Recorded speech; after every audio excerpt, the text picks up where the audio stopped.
I'm so nervous. I'm so nervous. Oh my god, I'm so. Oh shit, I don't have my thing. Okay. I'm so nervous. The Huh? Okay. I don't. This is very impromptu, so I don't have like a huge reveal thing, so I'm hiding down here for a second before I fully show her off. Um, yeah, look at my wonderful ears. My ears are going to be accurate to the concept art, so yeah, a bit of white on them.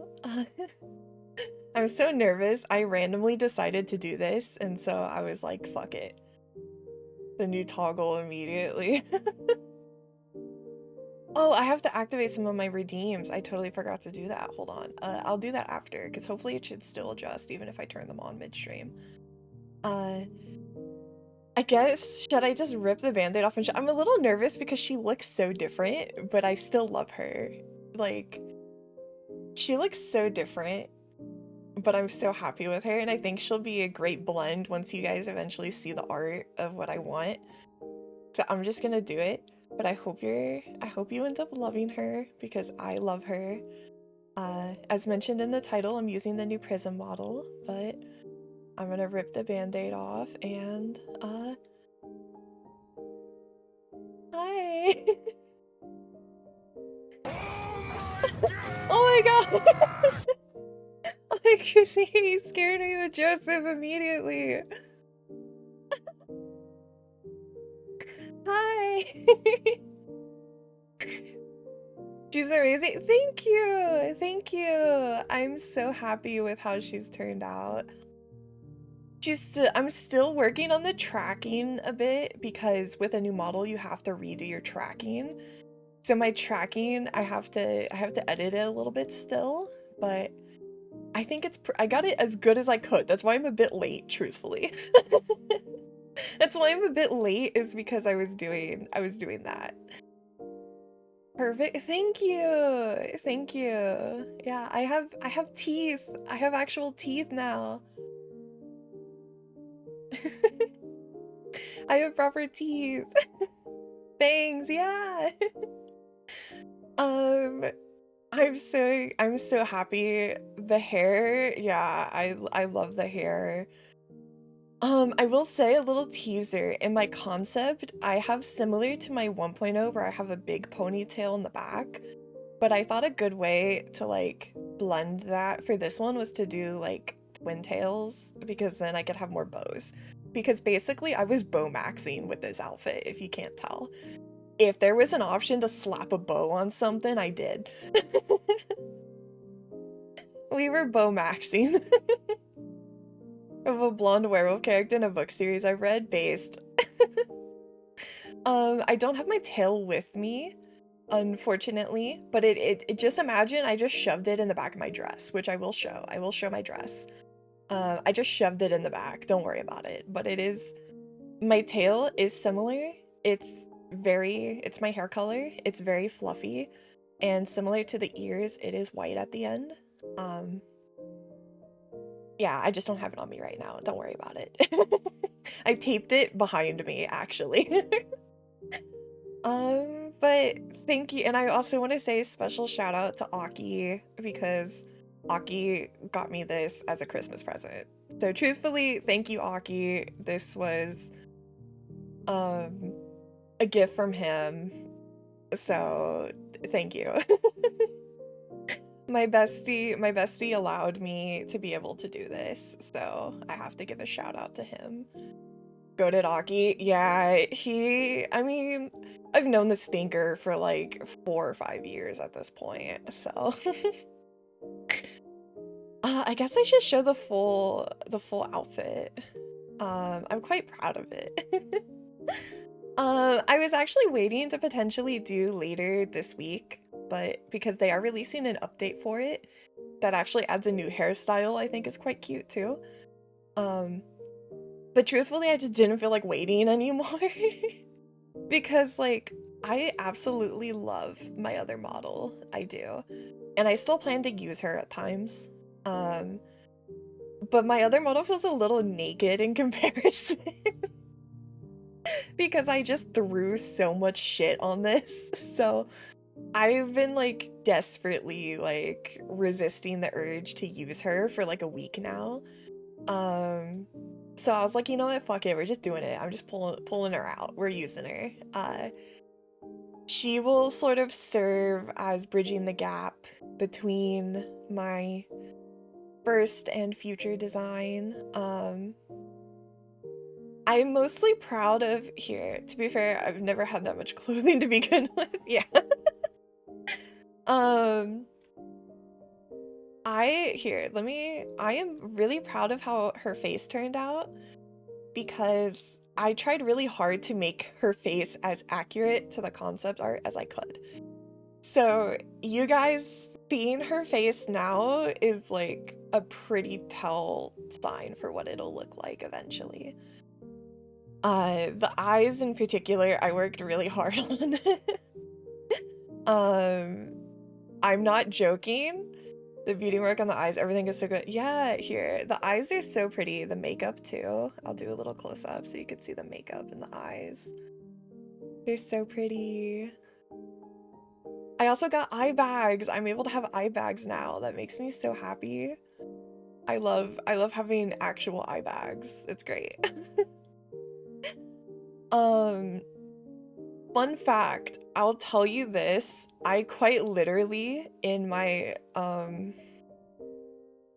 the thing I sent the concept artist for my future design, my reference for my face was unironically Super Creek from Uma Musume.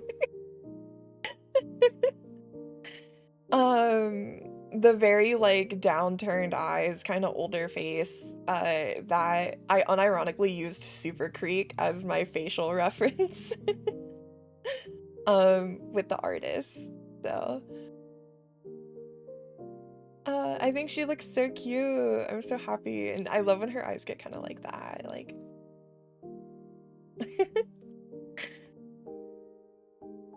oh, thank you. Thank you, Vale. Oh, thank you for stopping by. I guess I could go ahead and show the rest of the outfit too. Your one looks so good. Oh, thank you. Thank you so much, Jake. Oh, thank you, Vale. Here, let me go ahead and show the outfit. Ta-da! This is the main outfit I chose. I feel like it's very fitting. Yeah, I think it's very fitting for me and for what I wanted. As again, I was bow maxing. If I could just shove a bow on it, I shoved a bow on it. I'm very happy with how she's turned out. And then here is the shoes as well. I love that I was able to stack leggings with leg warmers because that's what my art has as well. My art also has like thigh highs with leg warmers, so I'm happy. Mina move for the short skirt, yeah. I think it came out so cute. It looks so good. And I like the physics a lot on it too. I like how the fabric moves. I think it's quite, the physics on this model are really good. It's really good. Leggings and wig, right? I was accessory maxing. If I could find any like accessory slot to shove something in, I shove something in. The necklace is also pretty accurate. It is a similar, like the necklace that I will be wearing is also kind of a collar vibe with pearls hanging off of it, so I was happy to be able to have that as well, because that's pretty accurate to what I ended up going with. Very satisfying. It is. I also love, this is also such a random me thing, but because I often, if you guys, you know, notice, I tend to look to the side because I have my other monitor where I have chat, especially during gaming where I don't have my chat in front of me. I also have a side profile, which is cool. I have an actual, like, my eye looks a little weird, but I have like an actual side profile when I turn my head, which is pretty cool. I'm pretty happy with that. I think that's pretty neat. It's like a nice little detail.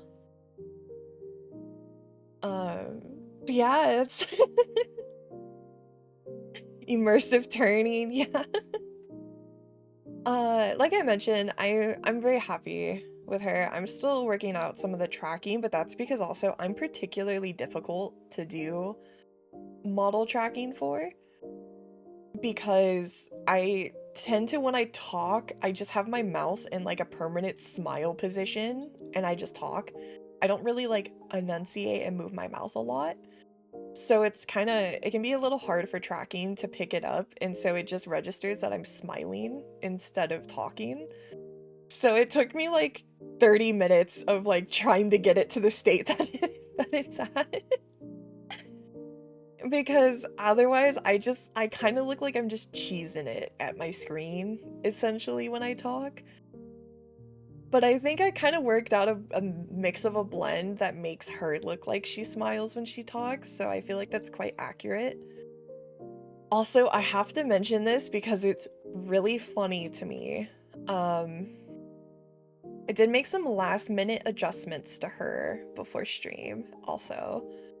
And he's gonna be so mad when he gets home from work that I said this. I was calling with my boyfriend before stream because I felt like annoying him at work, so I called him a bit while he was doing stuff.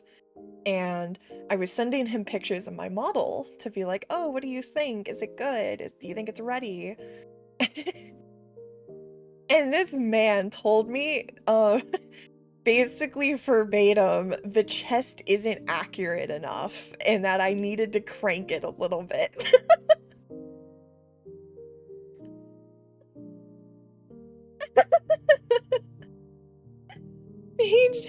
That was his criticism. He said if you're going for accuracy, you need to make some adjustments. So I had to spend like 10 minutes working on her titties. Because I was like, okay, well, fine, I'm gonna do it. And then he was also like, yeah, think of the bit too. Think about how funny it would be. Babe, are you sure there isn't a big bazungas toggle? Yeah, this is actually, I could have gone a bit more, but it just like looked a little comical. But I had to do that last second because my boyfriend, his critique was that it wasn't 100% accurate. And I thought that was really funny. So that is also part of the reason I was 10 minutes late, was because I was unironically editing tits. That is what I was doing. I was editing mouth physics and I was editing titties. Being a VTuber means adjusting your tit size before stream to maximize your slay. But I thought that was so funny. He's gonna be he's gonna be so annoyed that I said that. Because he doesn't want to sound like a gooner. He tells me all the time he doesn't want to sound like a gooner.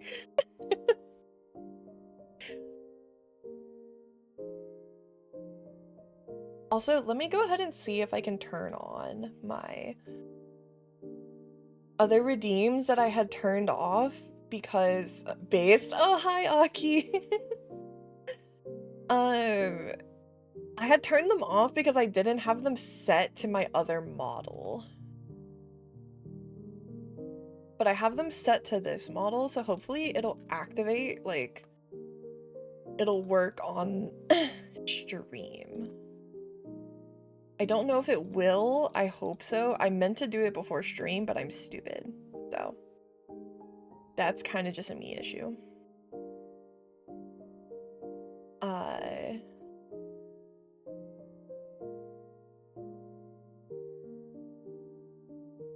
I hope it doesn't have to take a whole stream to effect.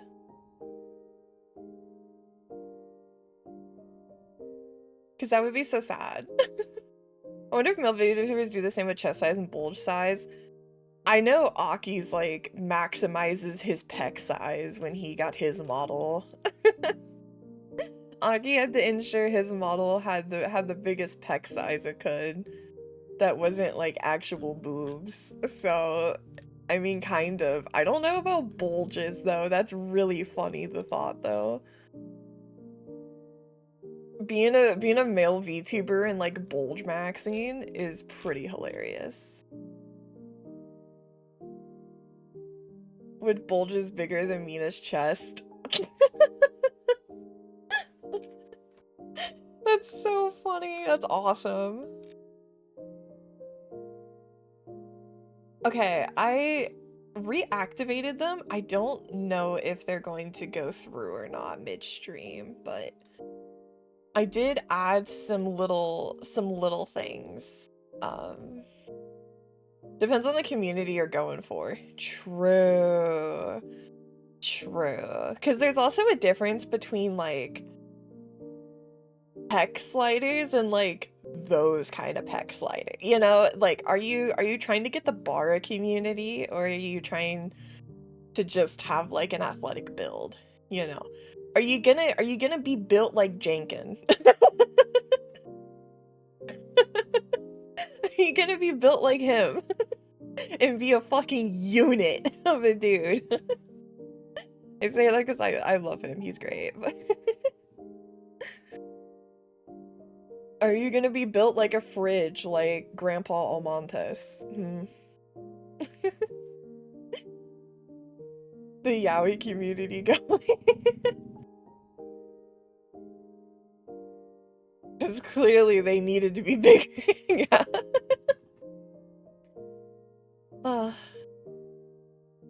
Yeah, it's who knows, like I didn't want to do like them comically because, you know, I just make it accurate. I will say it's kind of funny that Aki's here because Aki, the background music got me dozing off. Hell yeah, doze off to the relaxing sound of my music and voice because I'm very relaxing. If I do a model, I think I'll be leaning more bear. Dude, that's sick. That's awesome. My brother-in-law, fun fact, my brother-in-law is a furry, and his persona is actually a grizzly bear. His persona is really cool. It's really cute. I love it. I think it's so cool. I mean, I originally, what in the lore? Listen, my brother-in-law's chill, okay? He's chill like that. He's just chill. You know, it's funny. It's great. I added him on Discord and I looked at his profile picture and I was like, this is drawn in a certain way. Is this your persona? And he was like, maybe. And I was like, yeah, I can clock a furry artist. I know a furry artist when I see one. Respect. I had to let him know that I was cool with that. Like, don't worry, I'm not gonna judge you, bro. I got you. And then I asked to see it, and he sent me the whole reference sheet and everything. It was sick. He's got a whole suit. It's awesome. Like, he's full blown. It's so sick. I think it's so cool. I love when people have, like, the full suit and everything. Like, because that's just a level of dedication that I just, like, appreciate. Mainly I meant body shape, but yeah, bears are cool. Oh, you just mean like being like a bulky boy. Got you. Like a hairy, bulky boy. That's what you're talking about. I thought you meant just like being a bear dude, and I just assumed like, yeah, obviously, be like a super like big bear guy. Awesome.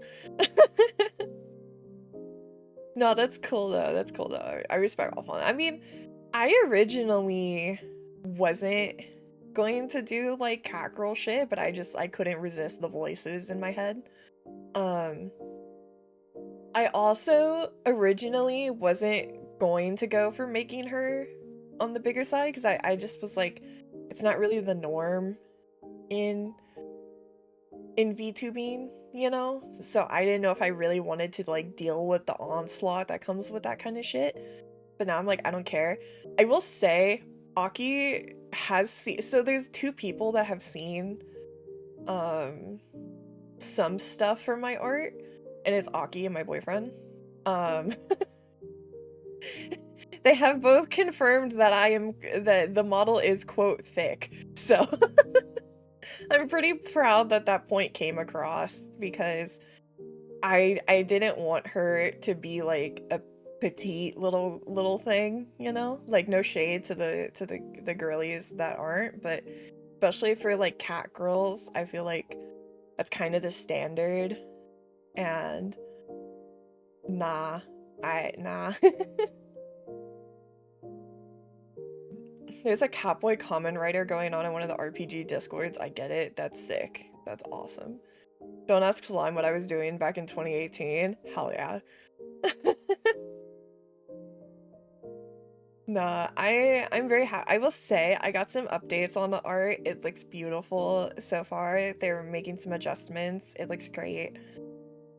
I'm hoping that means by the end of the month we'll have it and I could show it and post it and be like, this is the magnum opus, and then talk about how amazing the artist is, because they're wonderful and they're so sweet, and they have been so accommodating towards me. So I will definitely recommend, especially for then anyone else I know who is looking to get like character design art, I would highly recommend her. Though I don't know if she does art for guys. I don't know if she does art for guys. I don't know if they do art for guys. I don't want to assume. So I don't want to assume, but I don't know if they do art for guys. I don't really know their gender for sure. Because I know at least like Aki is like on the prowl for like a very specific artist for his. Because Aki has very specific requirements for his eventual, because he's kind of doing the same thing I'm doing, of like he's using a customizable model until he can get his like perma model, essentially. He's looking for someone who like specializes in males, because it is a bit, the gender ratio is very skewed in VTubing, so it can be a bit hard to find someone who does like art for guys, especially if you're looking for a specific style. It can be a bit difficult, versus like it is kind of like the what is it, the like, is it the Family Guy meme? I think it's from Family Guy, or it might be from American Dad, where it's like sitting at the table gorging yourself while everyone else is like anorexic, and that's female VTubers with artists compared to like male, or God forbid, if you're trying to have like a non-binary model or something not gender conforming, like it's significantly more difficult. It's significantly more difficult. Yeah, the John Goodman Thanksgiving bit, yeah. Like, that's kind of what it's like. So I try really hard to, like, on VGen, if I find, like, someone who does good male art, I, like, send it to people, because I'm like, here you go. I found this for you. Male VTubers don't have the best rep recently. Have male VTubers, no offense, kind of ever had the best rep? I say this as someone whose all of my Oshis are male VTubers. I feel like male VTubers as a collective don't have the greatest reputation. And that's like unfortunate, because I think so many of them are the coolest people ever. But I feel like a lot of male VTubers kind of do the like ruin it for the rest of them, because a lot of them are just really weird and horny. Not horny in a like, this is my job and I'm a lewd tuber kind of way, but just like weird in a, I'm trying to do like data liver in people's DMs kind of way, you know? We're suffering for real. Yeah, because like all of my friends for the most part are male VTubers, and like all of my Oshis are male VTubers. Like of the girlies I hang out with, it's like Chi, and then funny enough, I've been talking with Chi City, the cheese over here. But most of them that I hang out with, like, all fives, Shiro, Aki, obviously. Like, I watch male VTubers all the time. Like, I feel bad for you. Because y'all make genuinely such great content, but so many, like, there's just, like, a weird stigma because a couple of weird ones gotta ruin the orchard, you know? Like, it's not y'all's fault. It's not, you know? They were non-existent before, then they were on the rise during the Ninja Sanji era with Luxium, and now they're dropping again. We dug it out, it's how it is. I mean, truthfully, I think, like, Hollowstar, at least Hollowstars is doing pretty solid. I'm happy Hololive has finally allowed the EN boys to collab with the girls. Cause like on the JP side, the Hollowstars boys and the girls have collabed many of times. Looks at Roberto, like, you know. But on like the English side, I'm glad that like now like Shiori and Liz and stuff are like, yeah, they can just do whatever they want and collab with who they want. I will say, other than like Hollowstars, like FSP is doing really good. FSP Entertainment, that's Zanny's company. They're doing really, they've only debuted male VTubers so far. They're on their 3rd generation and they've only ever debuted men. They have not debuted female VTubers on the English side. So I'm kind of curious if FSP on the EN side is going to stay like an all-male branch, or if they're going to eventually get ladies in it. Because so far, yeah, they're on like 15. Because I think they debut 5 per wave. And so far, all of them have been, I haven't encountered anything. Like, they've been just chilling in their little bubble, so good for them. Other than that, there's like, from the other company, some have better reputation than others. That's really all I'm gonna say.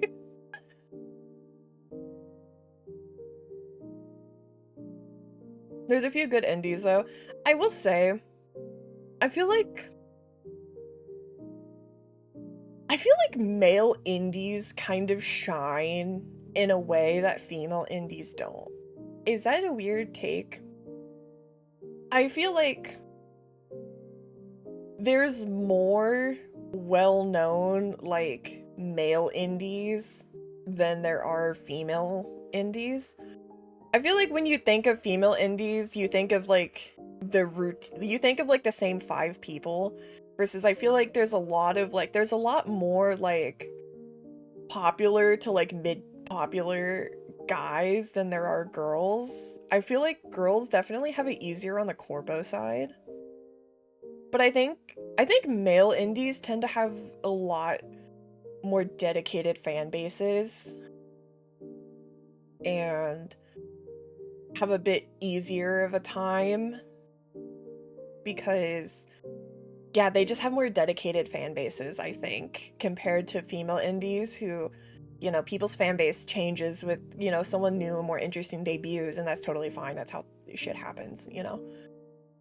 Versus, like, I mean, it's kind of, that's how it is in, like, J-pop and K-pop and shit anyways, too, of, like, female idols have more casual fans versus male idols will have more, like, dedicated fan groups, so they tend to end up, like, even if they're not as popular or as profitable, they can, like, outlive because their group is just a bunch of really dedicated women.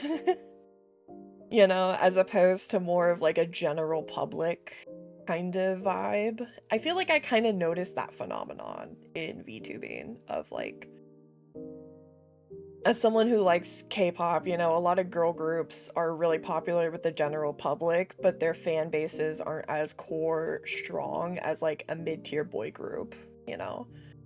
Because those girlies are dedicated. Those girlies are dedicated, you know? So I feel like at least like male indies kind of, I feel like being a male indie is probably, I don't want to say easier than being a corpo, because I think corpo in general is just easier because you get kind of an established fan base already, you know? But I feel like it's a bit easier to make a niche for yourself as a male indie compared to being a female indie. I feel like y'all do kind of have an upper leg on that of like standing out per se. Especially if y'all get real cool with y'all's designs. I see so many male VTuber like posting their reference sheets and it's like the coolest shit I've ever seen. I love when like y'all get real creative with it. It's great, 10 out of 10. Don't get me wrong, I love like a sick ass streetwear design, you know, but like I see like monster dudes and like shit like that, and like I'm a fucking angel and half my body's made of stars. I'm like, what the fuck? How did you come up with that? That's sick.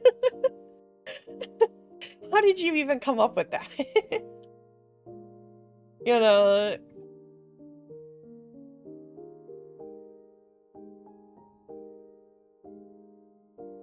So, I don't know. That's kind of my thoughts on it. A bit rough, but y'all do have it pretty good in certain areas. It's just, you know, unfortunate.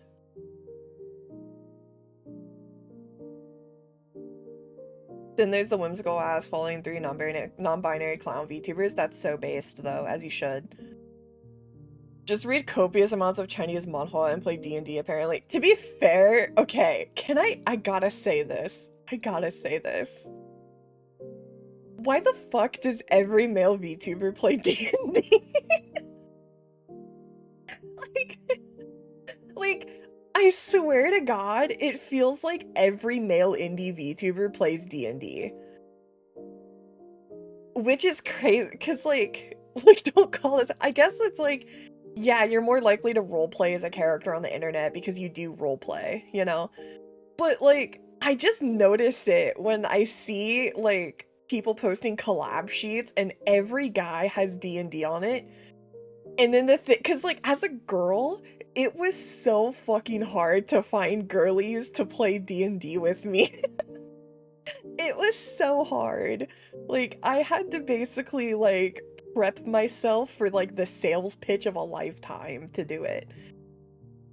And, like, I managed to get 2 girlies, but they've never played D&D before, so now I have, like, oh god, pressure. I gotta make it actually good, too, because I don't want to, like, ruin their first D&D experience. I feel like it's so... Like, every male VTuber I see plays D&D, and it's really funny to me. Like, don't get me wrong, I think it's so cool, because, like, obviously I play D&D, I like D&D, you know? I'm sad that I'm on D&D hiatus for basically, like, 2 to 3 weeks, you know? But it's December, and that's how December works. It's, you know, it's nobody in any of my campaigns is at fault in it, because I'm in 3 right now, and all of them are on hiatus, basically, till the end of the month. You know? It's true, unfortunately, it's hard to to get a lot of girlies to play D&D. Yeah, I feel like... No, you're totally okay, Alphonse. It's all of my campaigns, because December is just busy for everybody, because you got Christmas, then you got New Year's immediately, people got family, people got shopping to do, people just want to, like, take a time for themselves, people are getting their ass kicked by winter depression, like, December is just kind of all over the place. 3 weeks without D&D, yeah. Yeah, it makes you feel like a fucking nerd, I'll tell you that. It makes you like, oh, dang it, I as a grown-ass adult can't roleplay fantasy with my other grown-ass adult friends. Oh, man. It does kind of make you feel like a nerd, but, you know, oh well. I will say, I had, like, a weird scenario of... So my dad was an OG D&D player. My dad played D&D when D&D Edition 1 came out, and, like, my dad has been playing Neverwinter Nights every weekend for the last 30 fucking years or so with his friends, and, you know, my dad is, like, an OG role player with that kind of stuff. He literally has his old D&D editions in the attic of our house. So as a kid, I used to like watch my dad play. Like obviously he eventually moved to playing like Neverwinter Nights and stuff because like he couldn't meet up with his friends to play D&D. And they didn't really have like online D&D shit to do the same. And like I'm sorry, but trying to explain Discord to my dad, I can't do it, you know. He can't do it. So, you know, he plays that as like a way to scratch the itch for him. And I used to like sit next to him and just watch him play and be like, what are you doing? How do you do this? What is this? And like my dad would always run around as this like dwarf. My dad loves dwarves, so he would always play a dwarf guy. And he was always like a silly dude. And so I grew up watching my dad play and like explaining it to me. And like I grew up with my dad having me watch like the classics like Lord of the Rings and all that kind of stuff. So I was very indoctrined to fantasy very early on. I just never played it, partly because none of my friends ever played it. And then like by the time they did, I was in high school and it was like my one kind of asshole friend that I don't associate with anymore. And he was like in like he had like a club at the school for D&D, and I was at the point where I was in my wannabe edgy high school phase. I was like, I don't want to do stupid shit like that, you know, because I was stupid and 16 and annoying. Even though I would literally go home and binge watch Game of Thrones like an idiot, you know. So it wasn't really until I eventually met through that person, Aki, and my boyfriend, because they were all in the same group. They were all in the same D&D campaign. They were in the same D&D campaign, and so that's how they all like knew each other. And yeah, I, as mentioned, would force myself to like listen to their D&D sessions because I wanted an excuse to hang around my boyfriend who wasn't my boyfriend at the time. And then eventually Aki sussed out that I was trying to make a move, and eventually the rest of the group figured out, and we admitted that, like, me and my boyfriend admitted we were dating. And so Aki took that as an opportunity to swing me into a campaign as the guise of, you get to spend more time with him, so play this game with us. And I was like, okay. And that's how I played my first ever D&D character. I quite literally played the wife of my boyfriend's character, and I was a cleric. And cleric was a mistake to pick for my first character because I was so overwhelmed, but that was like the first experience I got in it. And then after that, it kind of just became a thing of like, Aki was like, okay, well, I can have a guaranteed player because they're gonna be a package deal essentially. And it took about 1 or 2 little like attempts before I really got into it, but once I got into it, well, now look at me. You can tell he loves DMing because he got you hooked like a dealer. Aki literally, like, basically tried to, like, fucking groom me into the next DM. Are you kidding me?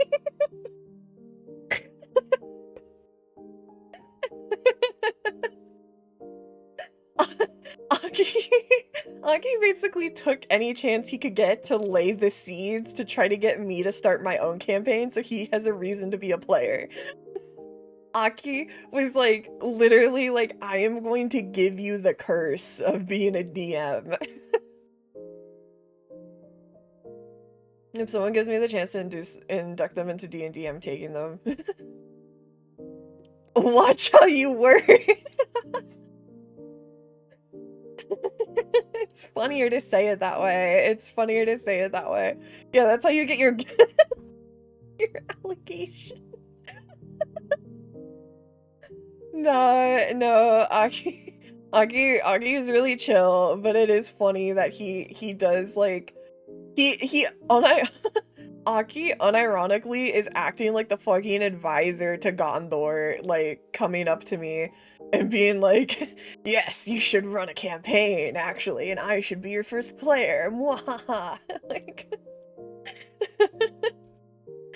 he really is like trying his fucking best. It's so funny. I mean, it worked, but you know, I'm still a baby at DMing. I'm not the greatest, but I'm trying. It's hard, I will admit.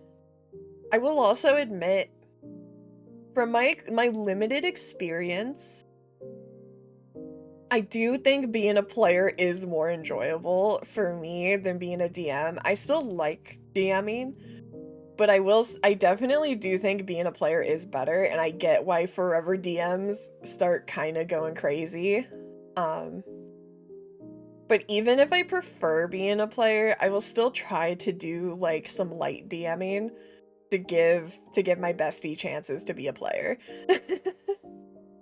Like, I don't hate it or anything. It's just like it's a lot to be aware of, and since I'm new at it, it can be a little overwhelming.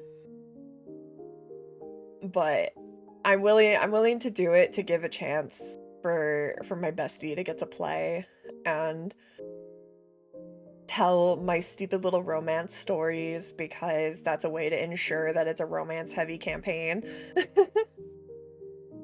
Because that's my requirement with D&D. If there's no character for me to kiss, then why am I playing? Why am I playing if I can't smooch anybody? You know, like, that's no fun. It doesn't have to be a player, it can be an NPC too, but like, I gotta smooch someone. That is my Brennan Lee Mulligan tier of like what makes a player interested in a campaign. Kissing. That's mine.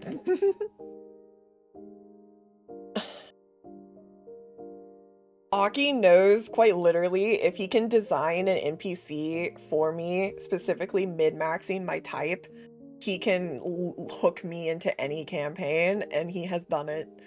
He has done it before. He knows that's a way to like ensure that I am locked in, is like, if he's like, oh, I don't know if she'll really get into this concept, he can just make an NPC that's perfect, and then boom, I'll find a way, I'll find something to do.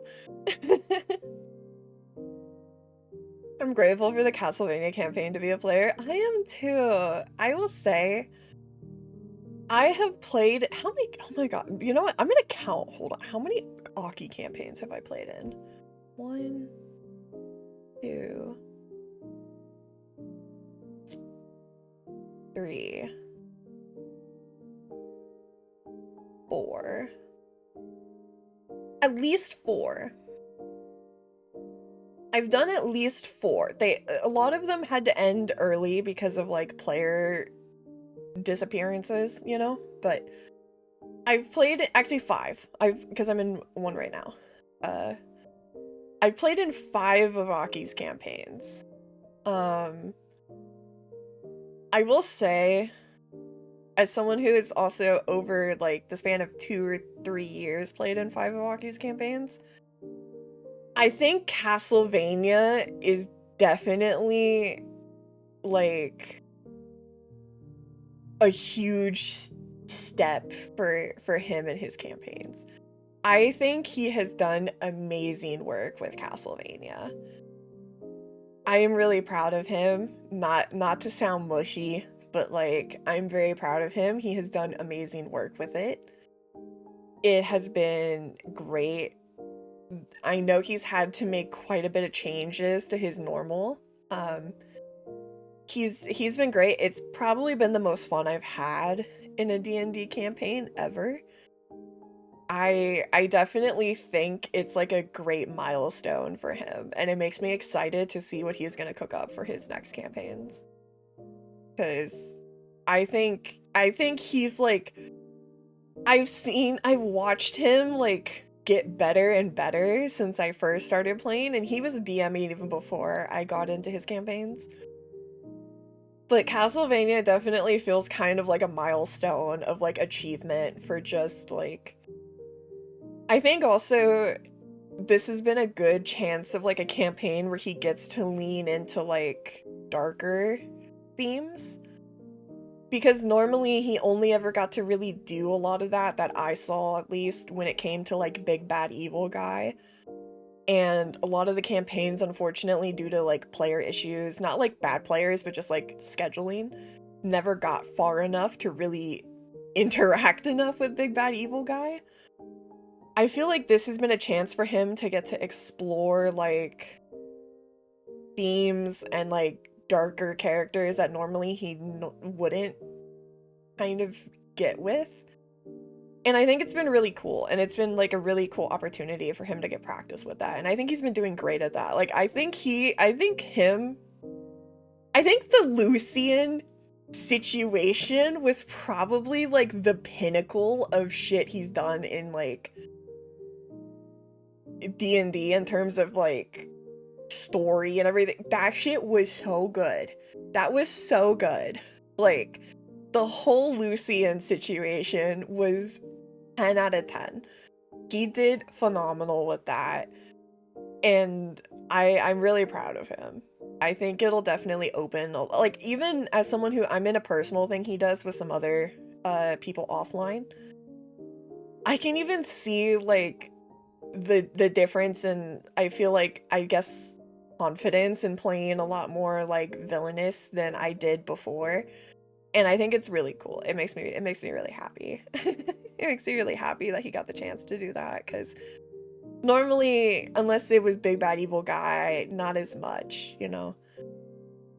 Can't wait for next sessions to deal with BZ's mommy issues. Yeah. Played RPGs for 16 years. Aki's a top tier DM from what I've seen. He's great. He's also great at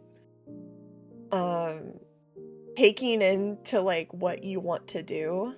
Aki is very good at, if you have an idea for your character, no matter how balls to the wall it is, he will try to find a way to like bring it down to earth and make it fit. There's like so much cool shit I've cooked up with him for various characters that he was able to find a way to like make it work. Like, if that's why like I kind of encourage the others too, that if you have an idea for your character, like, yeah, message him about it. Go for it. You know, if you want to like make a whole scene of BZ having crazy mommy issues and lean into it, yeah, cook that up. Go for it. Like, because that's what I do. If I think of a cool scene for Freya or one of my other characters, I message that bitch at 2 a.m. and I'm like, I'm having an epiphany right now. What if X thing happened? Like, I've had shit planned for Freya since, like, session 4. Because that's how much I just, like, come up with something and tell him, and he's like, okay, bet, sure. Like, if that's what you want, I'll find a way to incorporate it, you know? And that's what I really enjoy, because, like, I kind of realized with one of the characters I played in one of his campaigns that she felt kind of, like, stagnant. So I learned that like feeling like a character is evolving and showing more layers of themselves and like doing more things is something rather important to me. So that's what I've been trying really hard to do with Freya. Of Freya having a lot of layers to who she is and showing them and having like different motivations that change, and like her perception of certain people change, and you know, what something that, you know, might have originally at the start have been more, yeah, this is just a vague plot point that is like gonna be whatever, you know what, fuck it, I'm gonna actually change that and make it like super integral to her character, you know? Stuff like that, just to give more things to go off of. And then I think that's why she's ended up being my favorite character I've played, because I've just booked so much things into her.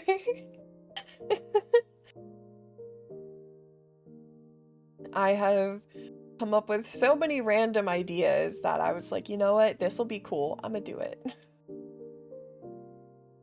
Versus I used to play characters where like I would come up with them and then I kind of felt like I just had to leave it at that. I was like too scared to ask the DM about things. Now I just I just go for it, and I'm like, what? The worst they're gonna say is no. So I'm just gonna ask. Next session, what if Freya just like, you know, becomes like God? No? Okay, fair enough. You know? Fair enough. The worst they could say is no. No, the worst they could say is like, fuck you, actually, you die. But, you know, Aki's chill and doesn't do that. Sometimes I throw real balls at the wall shit just to like see what his reaction will be. But when he's like, maybe, then that's when you get real excited. That's when you really feel like you've accomplished something. There's a couple things where I've been like, what if X thing, expecting him to fully reject it, and he's like, well, and I'm like, oh my god, I have an in. Augie, what if BZ became an idol girl? You know what's so funny? My first proper, like, character I ever played in Augie's campaign was an idol girl.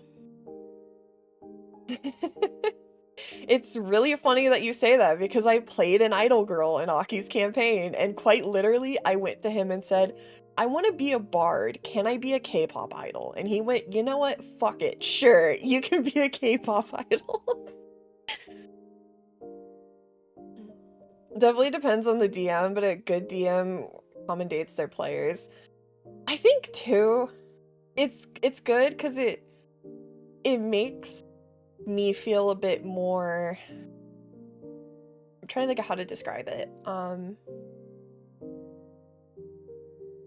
comfortable with like asking about things versus like feeling like I can't do it because I don't want to like possibly throw a wrench in his plans. Now he's like, yeah, no, tell me, because if I have to edit my plans, then I edit my plans, you know? Type of idol in Castlevania definitely won't get off the tracks at all. BZ just starts busting it down Dante style in front of his mom.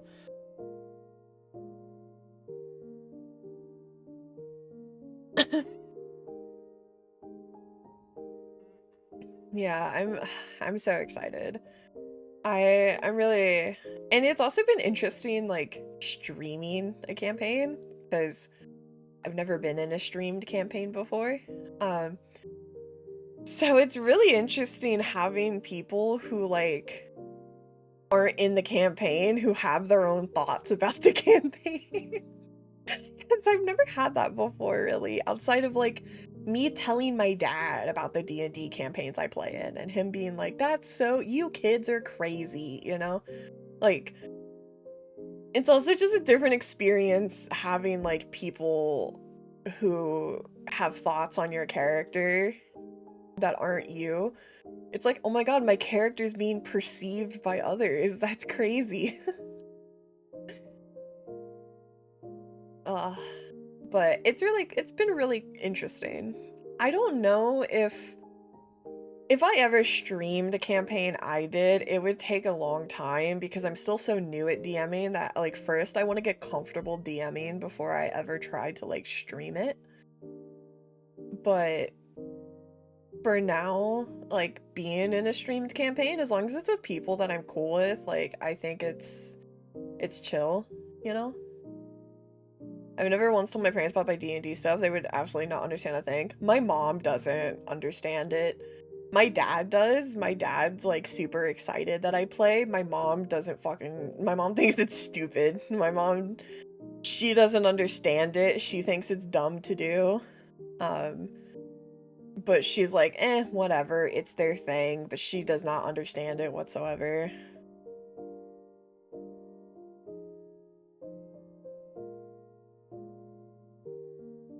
I was wondering why I had so many notifications on my phone, and it was just people being like, you've been rejected, you've been rejected, you've been rejected. Oh well. Yeah. My parents just see me talking and doesn't understand what the game part is. The talking is the game. Yeah. I will say, trying to explain D&D to people who don't really get it is like really hard because you do kind of look stupid being like, No, you don't understand. It's me and your friend. Like, you sit with your friends and you guys talk as if you're different people. And that's the fun. That's the fun bit. You guys sit around for 4 hours straight and talk as if you're different people. And you talk about fighting orcs or something. And then they'll be like, what the fuck is an orc? And you're like, okay. You know, like, it's kind of hard to explain. And hi, Sticky. It's kind of hard to explain to people who don't play D&D. Like, it does feel like it does come off kind of stupid, you know? Like, we're effectively having a 4-hour long conversation, and one of us might cry by the end of it. You know, that's another thing. It's so hard to explain to them why, like, yeah, this thing that I've made up in my brain, like, yeah, it makes me cry if I think about it too much. It's creating and acting out a story with the homies, what's not to like?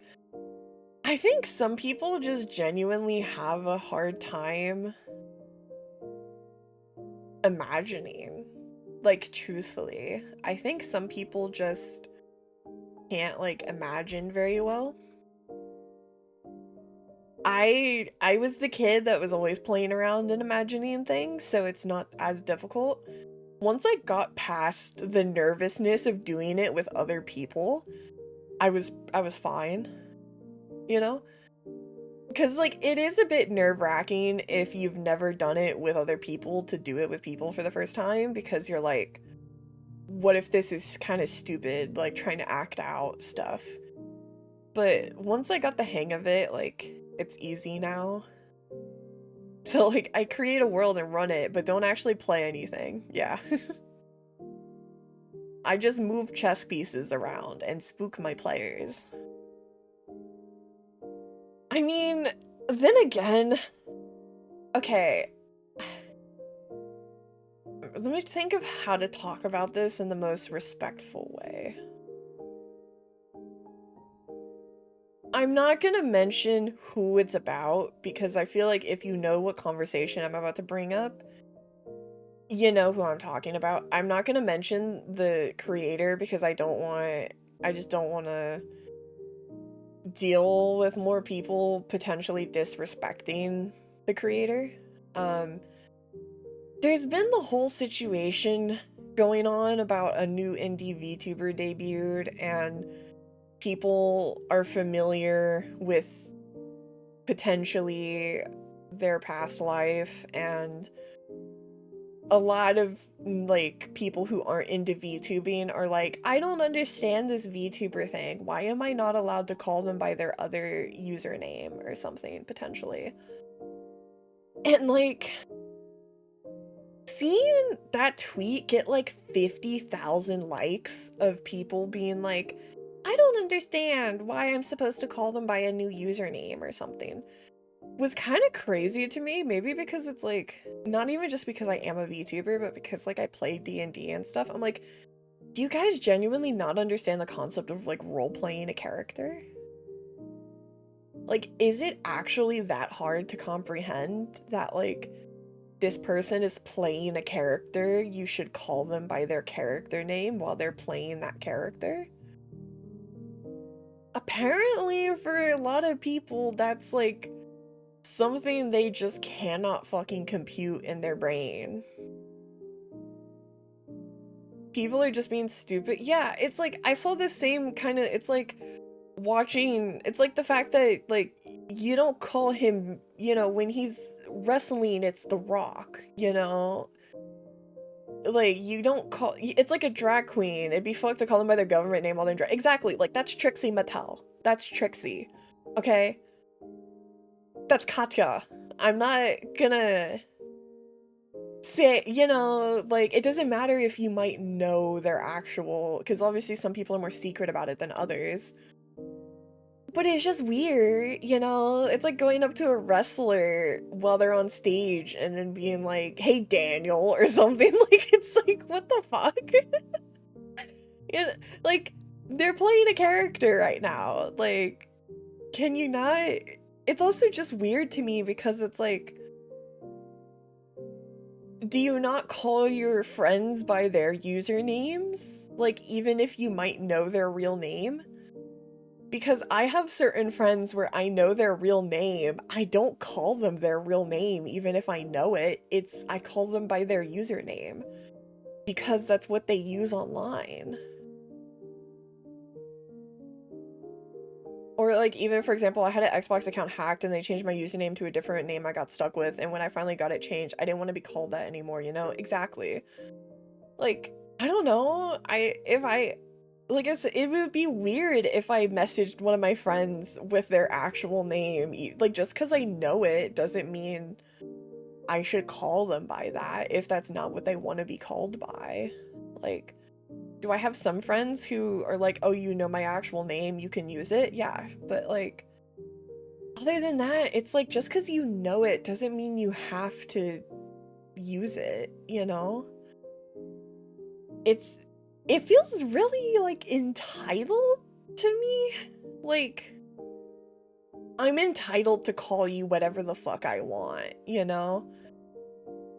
Like, I mean, sure, you technically are allowed to call them whatever you want, but why wouldn't you just be nice and call them by what they want to be called by? Like, I don't know, it feels so like just being a douche for the sake of being a douche. Like, I don't give a shit why, as long as it's not like a bad thing, I don't care what someone wants me to call them, you know? As long as they don't want me to call them like some like clearly fucked up thing, you know?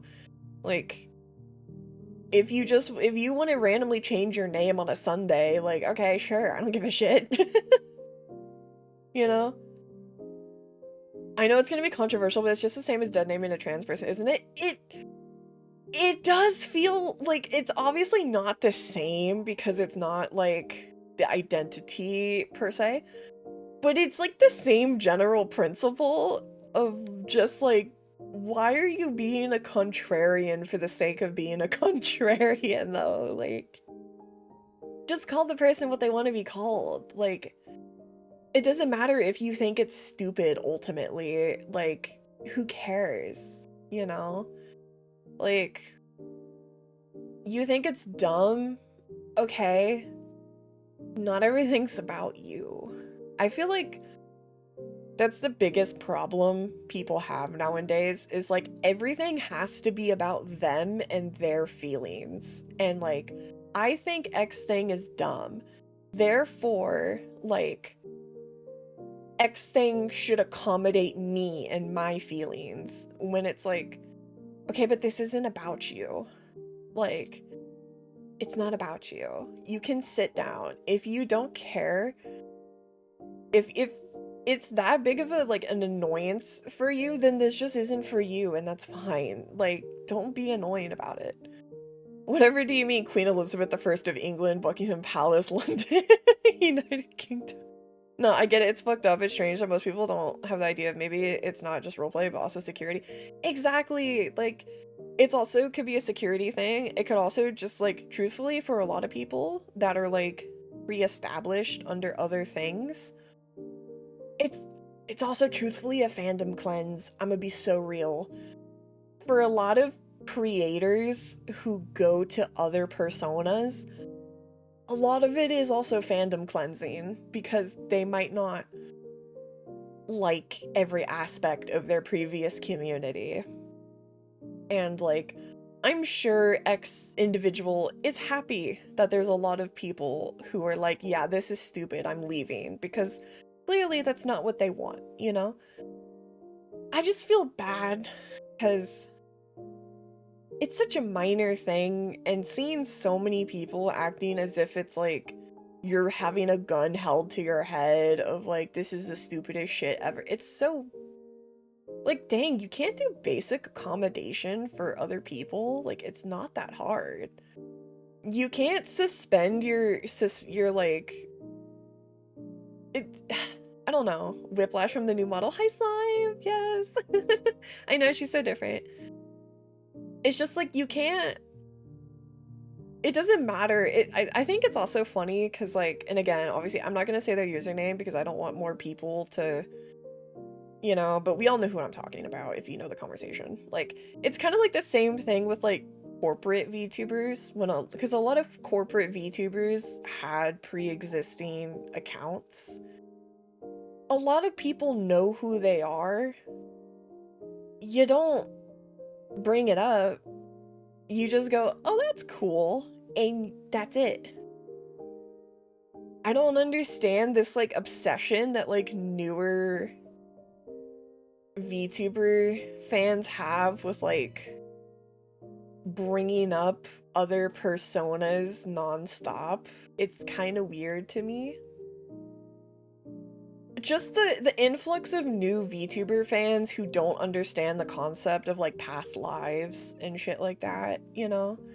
Because I have even noticed it with like the newer HoloLive generation and stuff that like a lot of newer VTuber fans are way more just throwing that shit around, and they're like, I think it's stupid to want to keep it private, like, yeah, and it's like, okay, but it's not about you, you know? Can't people choose how they want their content to be consumed, or at least recommend, you know? I don't know, it's a bit disheartening to me, because I would feel really bad if I worked really hard to debut as a new persona, and people just kept bringing up my old persona. Like, that would make me feel bad, you know? That would make me feel like, is my past life better than my current VTuber persona? You know? I'm lost, what are we talking about? It's just, there's been yeah, past lives of, like, people nowadays being like, keeping past lives a secret is stupid, actually, and we should talk about past lives nonstop, and like, it's a weird thing, because like, puts on old person hat, Gen Alpha is old enough to start being fans of this stuff, might explain it. Yeah, because like, puts on my old person hat, back in my day, we all knew who our Oshis were, and none of us said anything. We just went, okay. Back in my day, you found your Oshi's other account and you went, oh sick, double the food, and that's it, and you didn't say shit about it. It's not that hard. I don't know why new gen fans have to like scream from the rooftops very bluntly, like, I found X person's other thing. It's like, okay. Do you want a cookie? Like, we all knew it's just kind of an open secret. You're not, you know, there are times where it is valid, like if they did some shady stuff as a corpo cough cough, but if they want to change, just let them change. Exactly. When I say nonstop, you just keep it to yourself, and if you want to share it to a friend, sure, but don't like freaking scream it like you want everyone to know Gojo is sealed. Yeah, you don't want to be like, Nanami-san! Literally, like, when I stumbled upon certain, or when certain people debut, and I'm like, huh, okay, that's it. That's all it is, you know? Huh, interesting. And then I keep watching, and I'm like, oh my god, this character's so cool, you know? Yeah, X-VTuber was X-VTuber! Guys, I think Mina and Baby No Money is the same person. I've never seen them in the same room. Dude, if I was Baby No Money, that would be so cool. Yeah, imagine if my 1.5 model was just a model of Baby No Money.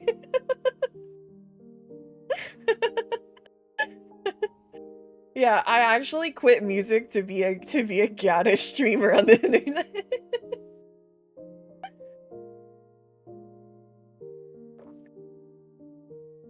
I'm sure he'll be back. I'm sure he'll be back. I'm sure Young Gravy can get him back at least. I have faith in him. Voice checks out for real, exactly. What was that other stupid thing that went viral again? The stupid, like, after the streamer awards, people were doing the classic, like, VTubers are just 40, like VTuber girls are just 40-year-old men with voice mod, you know? Like that thing went viral again of people saying that like they always do. Yeah, I'm actually Baby No Money with a voice mod.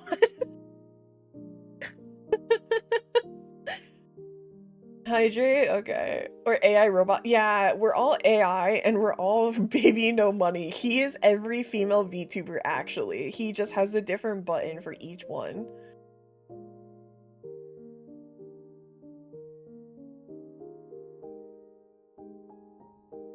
I always think it's so funny, the whole like you're actually like a dude or something, like pretending to be a girl on the internet, because like, can I be honest? Like,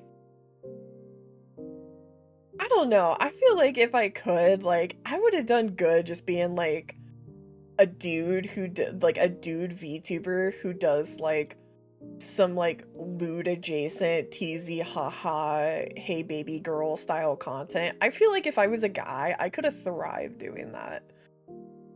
Like I really could have made bank, you know? Like I don't it's not like infinite money glitch to be a female on the internet like some people make it out to be.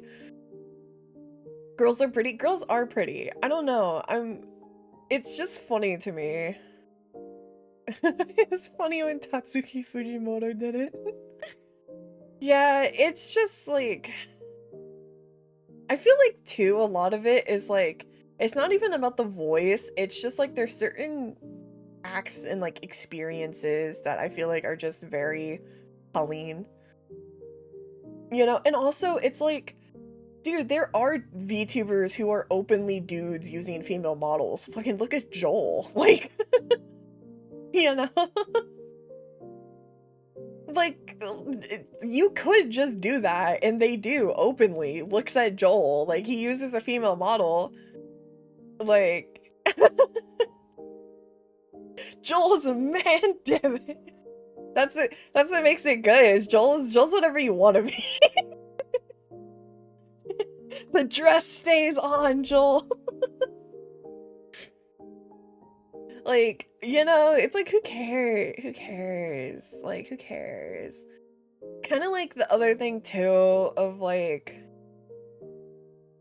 you know, being like, oh, they fake their voice, they fake their gender, they fake their age, they fake which, like, okay, the amount of, maybe it's also just the VTubers that I encounter, but the amount of VTubers that I encounter that I know are openly, like, in their 30s is, like, pretty normal. There's plenty of VTubers who are openly in their 30s or 40s. Like, it's not... That's also not, like, a rare thing, you know? And then, like, there's a lot of VTubers who are openly also like, yeah, I use a different voice when I stream. A lot of people in general, even people who aren't VTubers, use different voices when they make content, you know? Do you really think Mr. Beast talks like that? You know? Like, there's a lot of people who openly are like, yeah, I use a thing, you know? I don't. Do you think I would willingly have voice cracks like a teenage boy? No, you know? Like, it just be like that. That's why Aki tells me to hydrate, because I start getting voice cracks. Show me a 6-year-old VTuber to have my attention. There's a grandma VTuber group. There's a Japanese VTuber group of like grandmas that do like life advice streams and stuff. It's so cute. Remember Vsauce Michael last minute video just depressed? Yeah. I gotta say the new model looks so good. Thank you. Thank you. Sorry guys, I'm actually 10 snakes in a trench coat. Yeah, I don't know. I feel like there's this weird kind of mindset that people have about VTubers of like, we gotta expose them as being liars or something, when most of them are like, dude, I'm roleplaying as an anime girl on the internet, and my community knows I'm roleplaying as an anime girl on the internet. Like, I promise you're not gonna say anything that we don't know. Like, yeah.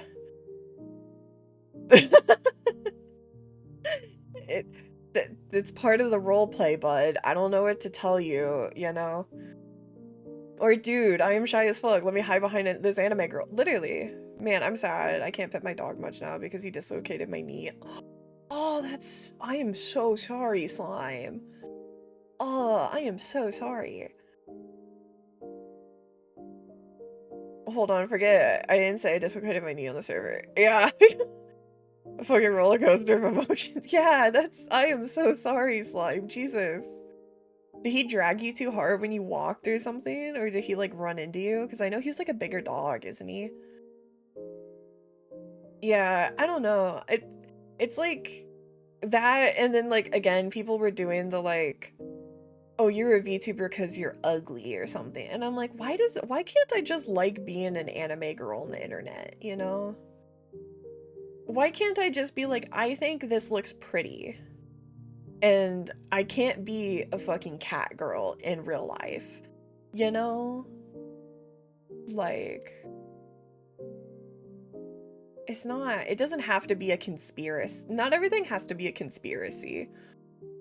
I can't pet my dog because I dislocated my knee. Yeah. I can't pet my dog because my dog threw hands and I lost.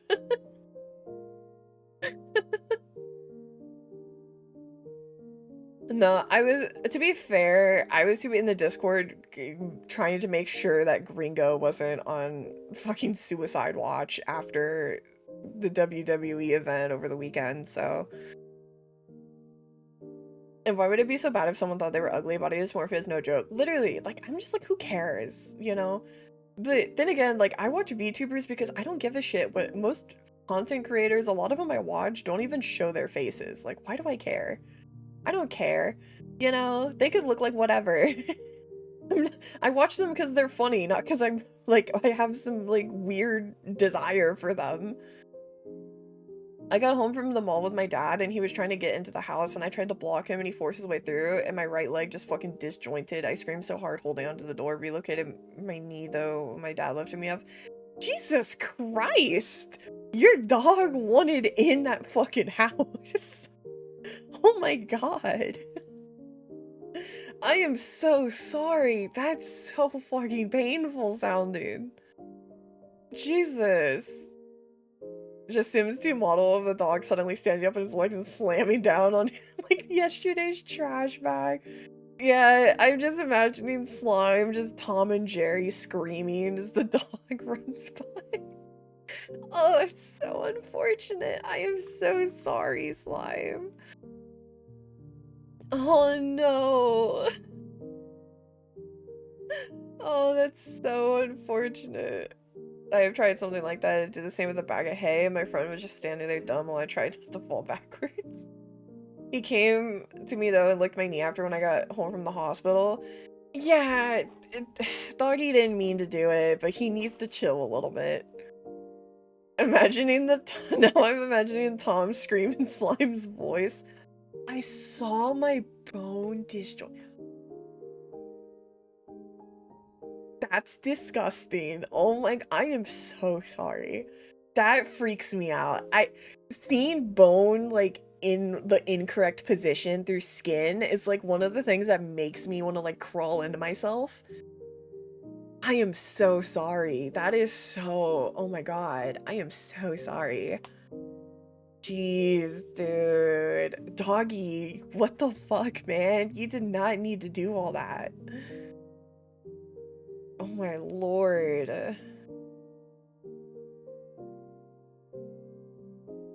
Yeah. I had just like back problems all weekend, as I mentioned in the. So what happened was like, it's so embarrassing. What happened was basically like my back was hurting really bad, as usual. And so I was walking like really weird because of my back. And we were trying to get into the car and it was snow and there was ice everywhere and the snow was like the really hard where it's like basically ice on the ground. And because I was walking weird because of my back, I stepped wrong. and it fucked up my knee. And I'm pretty sure when I fell down the stairs, I hairline fractured my knee. We're pretty positive I did that. And it hurts so fucking bad. So then, like, I came back and I, like, rested it, and then it still hurt really bad in the morning, which is why we couldn't do the watch along, but we're gonna make it up this weekend. Yeah, that's what happened to me. That was my knee incident over the weekend. I felt like a fucking old person. I, like, stepped wrong on ice, and I was like, yow! Got to the hospital, the paramedics came, made my favorite new pants into denim hot pants, and then went, alright, so your friend is gonna give you shoulder, and you're gonna drive to the ER. We don't have time to see you. Oh, that's so unfortunate. Oh, that's so fucked up. Telling you, like, you gotta go yourself, bud. We don't got time for this. Damn. Plus, I don't have to go to work now. I gotta watch Kamen Rider on my TV now, though, since I can't sit at tables. Yeah.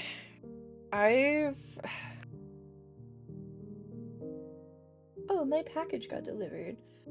Fun fact, after I fucked up my knee, I immediately ordered some boots that I can wear in the snow. And I just was informed that they have arrived, so I will be able to try them on after stream and hopefully have less of a chance of dying in the snow because I'm not used to walking in the snow yet. And all I have were my Nike sneakers, and those are not the greatest for the snow, especially when it gets kind of tall. So I got some actual, like, kind of boots that I can wear.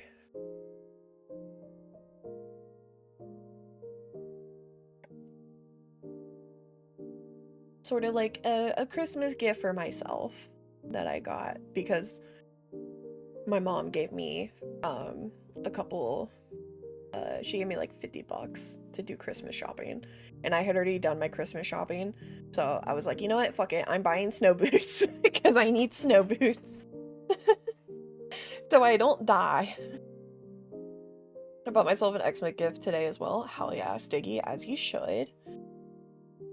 I'm waiting for the gift, well, my boyfriend already bought me most of my, so what we did was basically, like, I just had my boyfriend take me to the mall, and he just, if I liked something, he would get it for me.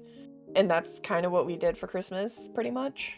So I ended up getting, like, a new bag to hold my, like, face care stuff, and then I re-got 2 of my my skincare items that were, like, about to expire. And then I got, like, a cup with cinnamon roll on it. And I got these, like, razors to, like, hopefully, like, better, like, what's it called? Fix up my eyebrows, you know? I just got, like, shit like that. And then the only thing my boyfriend ordered me that I requested was I wanted a new mouse pad because my mouse pad's, like, 3 years old and it's really gross. He's getting me like a girly pop mouse pad with Germa on it. I'm really excited about it. It's like Germa with like an edited like kitty whiskers on him and like Hello Kitty surrounding him and shit. It's so funny. So that's gonna be my mouse pad now, so I'm waiting for that to come. My dog today got in. Again, he saw me laying down on the couch and came right to me, licked my leg and boosted me up. He did not understand that I can't play with him right now, and my dad got mad and tried to get him to leave. He jumps on the couch for the first time ever, balls up on it, and just, aww. He hid under my calves where I was scared shit was gonna fuck up again if he stood up because my foot got stuck on the chair. Aw, he was trying. It was more of a fuck gift because current hardware situation, so I just kind of went, alright, if I'm gonna stick with the system for the next 3 years, I might as well go hard, and grabbed a top-of-the-line CPU that will fit my setup. Programming is stressing me out. Ooh, that's cool though. I think go for it, you know, might as well before it gets even more expensive. Holy shit, best girl, yeah. Kitty Germa, exactly, I love Germa. There was like a solid 6 months where I fell asleep every night playing Germa streams, like Germa VODs in the background as like white noise. Like, Germa's house flipper streams went platinum in my house because I would just play them on the speaker so I had something like background noise to go to sleep. Germa was a big one that I played a lot, so I have an affinity for Germa, so I saw that and I was like, I need this, and he was like, okay, whatever you want.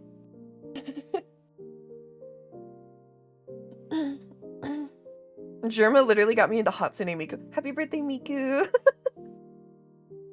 Happy birthday, Miku! I think of that every time I think of Miku. I think of him saying that.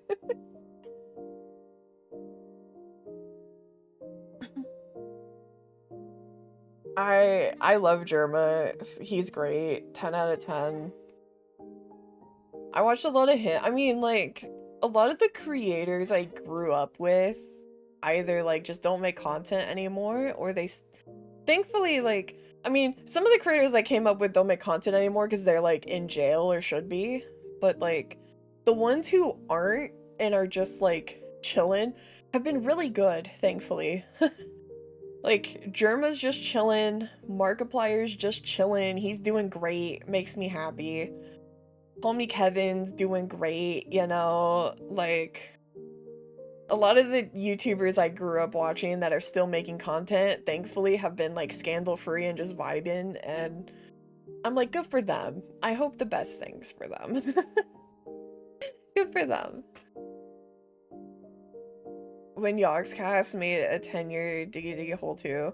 Aw. I never really watched Yogscast, but, like, obviously I knew of them. A Ryzen 9 thing, 5950 is pretty old now, but considering it'll probably hold up pretty good. Dude, I don't know anything about fucking hardware. I've been watching YouTubers usually. I would since I watch YouTube way less.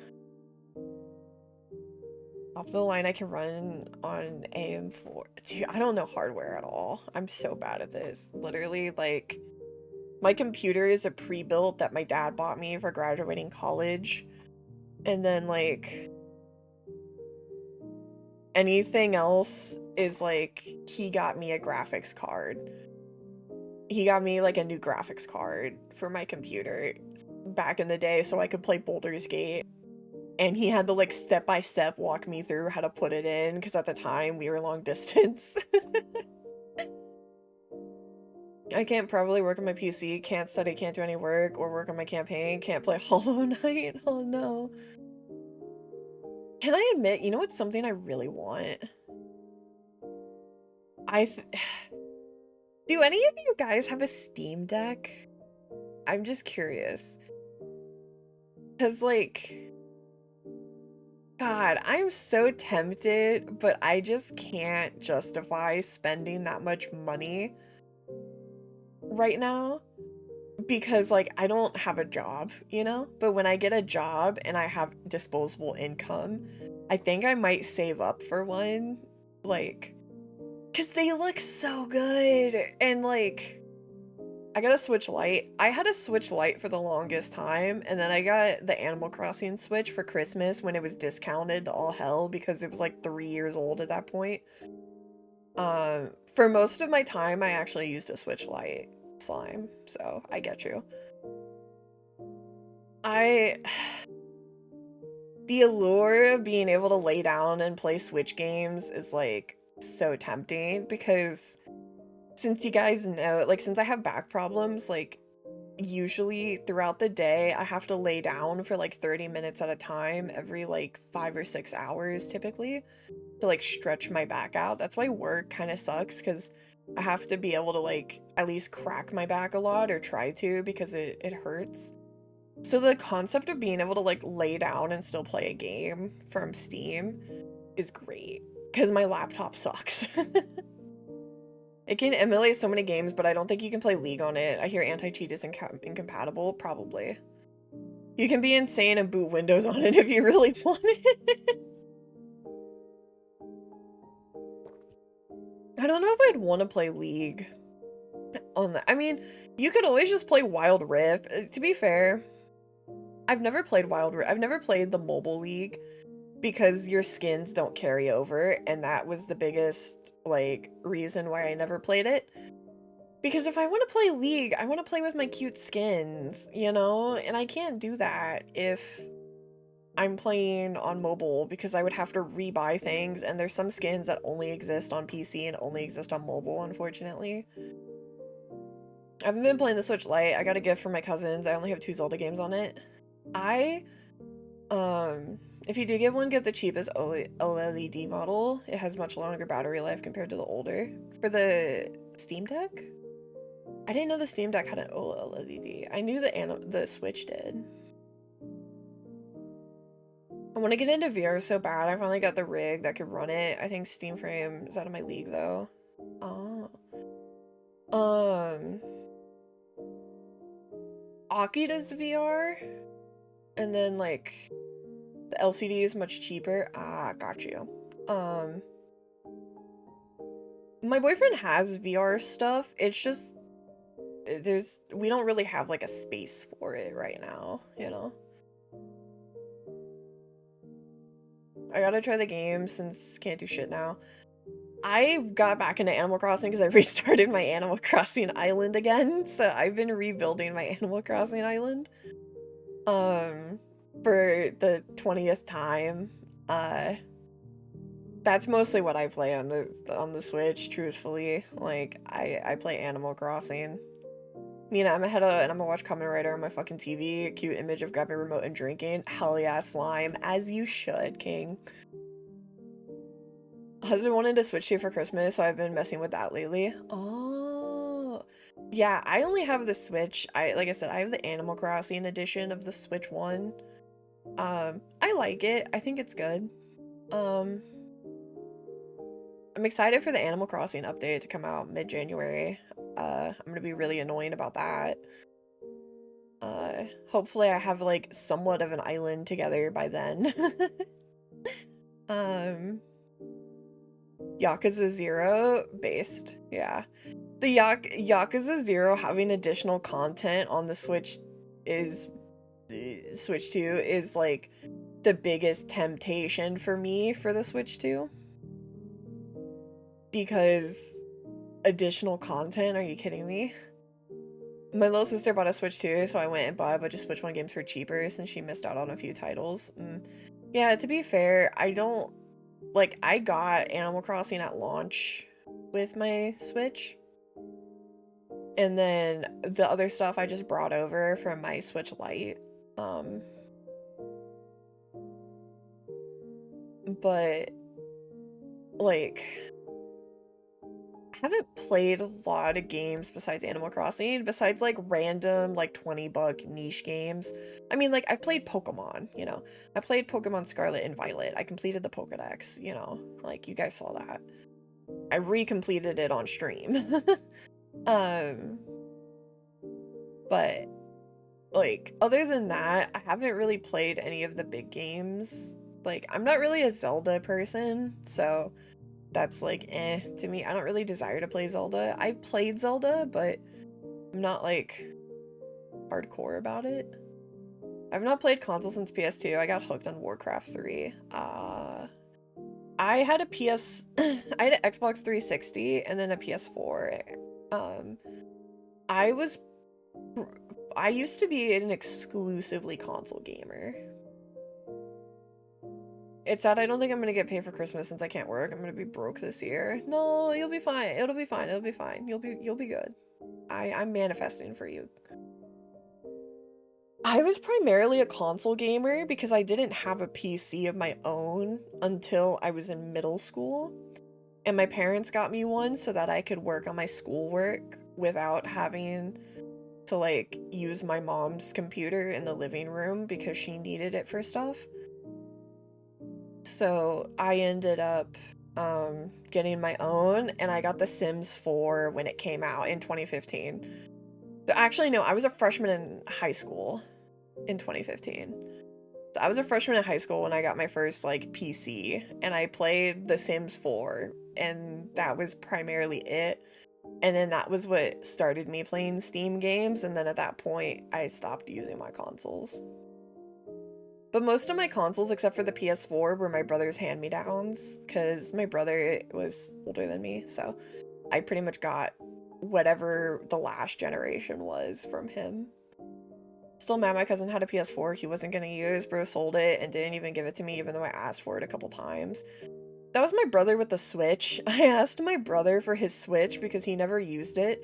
And he told me to, I was like, can I use it to play Animal Crossing? And he was like, no. I was like, do you use it? He was like, no.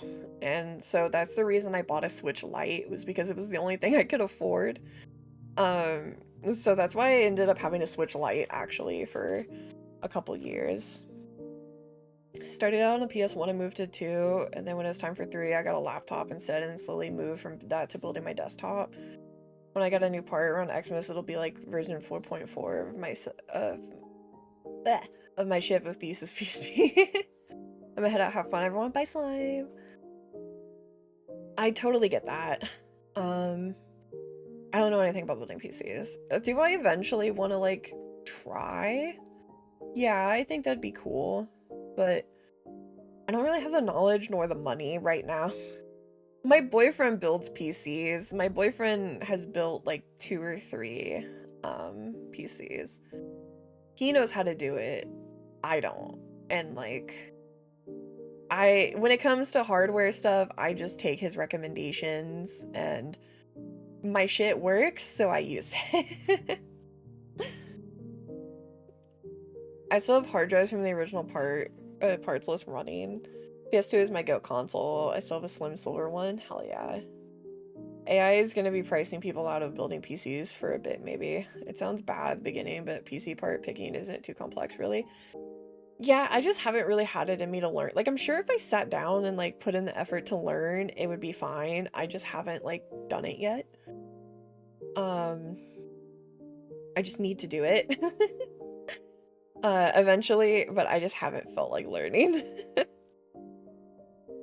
I am just praying to God that my computer still works by the time the new Divinity comes out in a year or 2. That's all I'm hoping for, truthfully. Like, as long as my computer works for Divinity time, I'll be okay. That's how I'm going into things. I have like a year, or I have like 2 years on that. RAM quadrupled in price, and it looks like SSDs are about to be hit with a maybe similar increase. Yeah, I know the parts are ridiculously expensive right now, like everything else. I see them going for like $900 and stuff, which is crazy to me. Because I'm like, I don't know if they're going to be good long enough to warrant that price.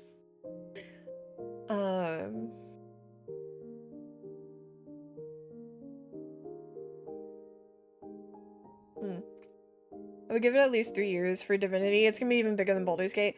They said early access might come before 2027, so I'm imagining 2027 for early access and then 2028 release, question mark? Because they said they're already 2 years in development, so. They said they're already like 2 years in development. And they hope to have it done quicker than Baldur's Gate was, so, you know, which if they end up taking like 3 years, then like, fine. I would rather it be good, you know?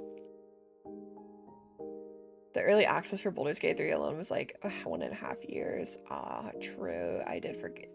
Yeah, that's fair.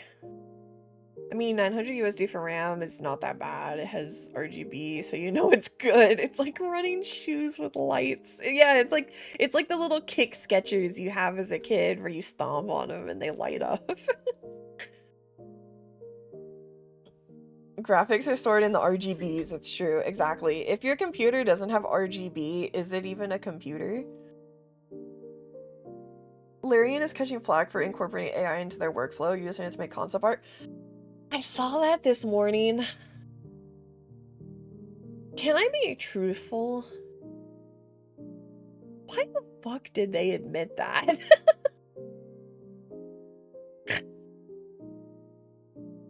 Why the fuck would they tell people that? I feel like that's something they could have just not said. I mean, I guess maybe they're doing it to be like, we're transparent.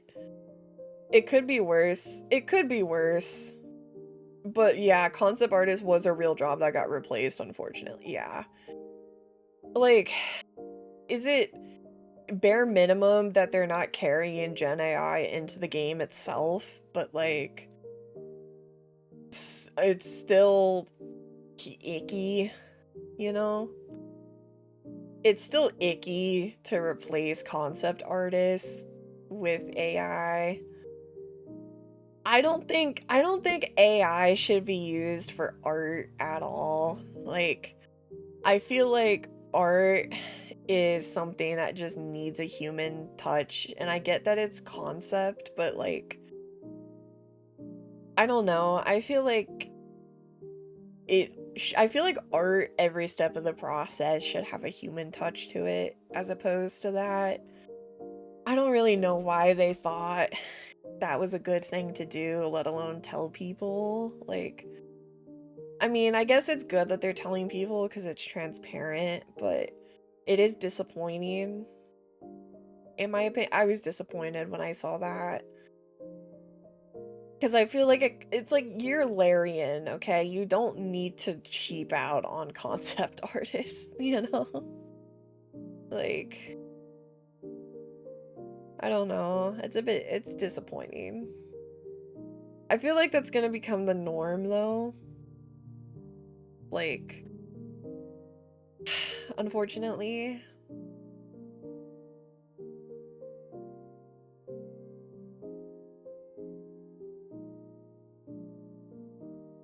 It's so funny to me how AI is seen depending on the person watching it. Like, do not get me wrong, AI stuff sucks, but I mean, as a programmer, we have used machine learning machine for kind of for fuck. I think started in 2001. I like that they said it to be transparent. I don't like that they used it in the first place. Yeah. Here's my thing. Here's the thing. Am I an across the board anti-AI person? No. My best friend, Aki, is literally a computer science major. I am very aware of how AI is used in like computer. I'm aware of how AI is used in the medical field because I attended a university with a very big medical department, and like the medical AI was like a huge thing of like possibility that they could do. You know, like AI across the board isn't bad. I don't even necessarily think that like you deserve to be shot for like, oh, I'm gonna use AI to brainstorm some story shit or whatever. Do I personally like think you need to do that? No. But like, I don't think writing is gonna be taken out by AI anytime soon, you know? Like, if you wanna write fanfic with a AI thing, sure, you know? Like, I just read actual books by people. I just think AI art in particular is just really bad because it's just so soulless, and like there's no benefit to it. It's not a necessity. It doesn't improve the quality of anyone's life. It's just like unnecessary, and it just kind of looks like shit 99% of the time. You know? Like, that's kind of my thing. I think generative AI of like AI art is bad. I think across the board acting like AI is inherently bad is dumb, you know? People have to know that AI is not just chat box. You can instruct with stuff. Security cameras making a box around a person or an animal's AI detecting the that shape seems human. Yeah. Hi Shiro. Meow. Hi Shiro. Yeah, I definitely think we've kind of lost the plot on like, people think just because AI aren't bad, that means all AI is bad. Not all AI is bad, you know. The way I look at AI is that it's okay for it to be productive things and maybe to save time on some cosmetic things if you're lazy, but yeah, if you're making AI meme slop, then yeah, it deserves hate at that point. Yeah, it's just like, pick up a pen, bro. Like, pick up a pen. Like, trust me, when also, not you saying the fucking thigh-high computer science major socks. It's ultra. I saw that. That's crazy work. Yeah, I'm not as knowledgeable about the subject as I could be because, like, also truthfully, like, I just avoid it, really. Like, I have my Pinterest set to hopefully avoid as much AI slop as I can, and I spend hours trying to find good art, but, you know, like, I don't know enough, truthfully, so, like, it's not my area. I don't know computers, bro. Like, I don't know enough. I know enough that it's buns in certain areas and good in others, and that's what my knowledge extends to. 3 of my friends went into computer science, 2 of them have come out. Actually, technically, I think he's computer engineering, actually. I think that's technically what he is. I think he's technically computer engineering. I think he's more engineering than computer science. I might have, yeah. Get him into Rust programming language book and he will be ooh-wooing and oh-wooing in no time.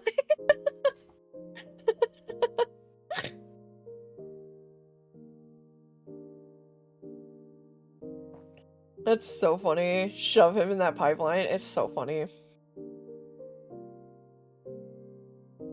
Computer science in the engineering college. Thank you, Aki. Thank you, Aki, for the confirmation. I knew engineering was a part of it because you're miserable. I knew there's a certain kind of misery that lingers around your major that I was like, that has to be engineering. Okay, thank you for the confirmation. Now he comes out. Yeah, they're talking about putting you in fucking femboy socks because you do comp sci. How do you feel about that, Aki?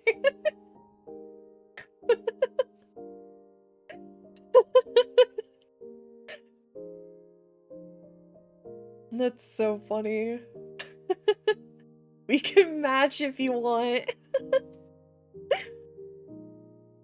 God, the thought of that's so funny, the thought of Aki doing that, because he would look like one of those fucking like in anime when the muscle guys wear the magical girl dresses. It's so funny. It's so funny to imagine him like that. I'm sorry everyone, but I'm the farthest from the femboy you could be for now.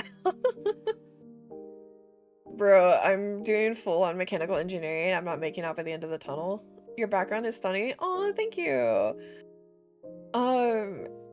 I wish it was custom. It's not, but thank you so much. I have the artist that did it on my about.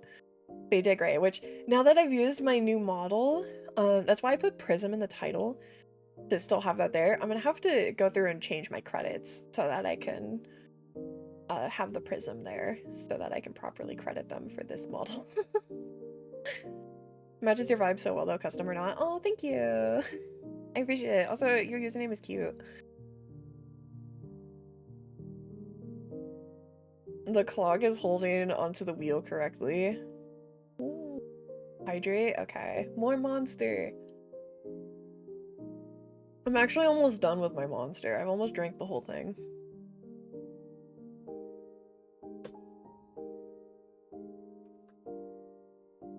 Hold on, I had to open the window a bit because it's a bit warm in here.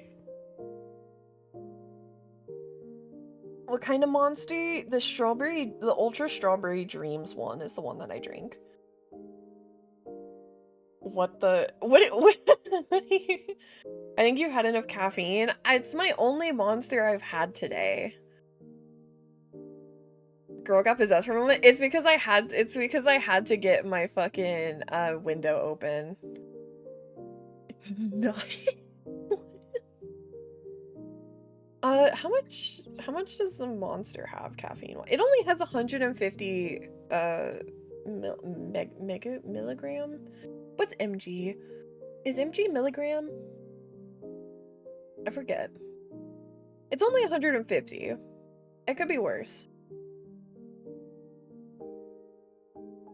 That's like 4 shots of coffee. Okay, I usually drink like one Monster every day, and then usually like I'll have like a Dr. Pepper later in the day as like my sugary, because I drink the zero sugar Monsters. That's my like sugary drink that I drink, and then I don't have any more caffeine than that.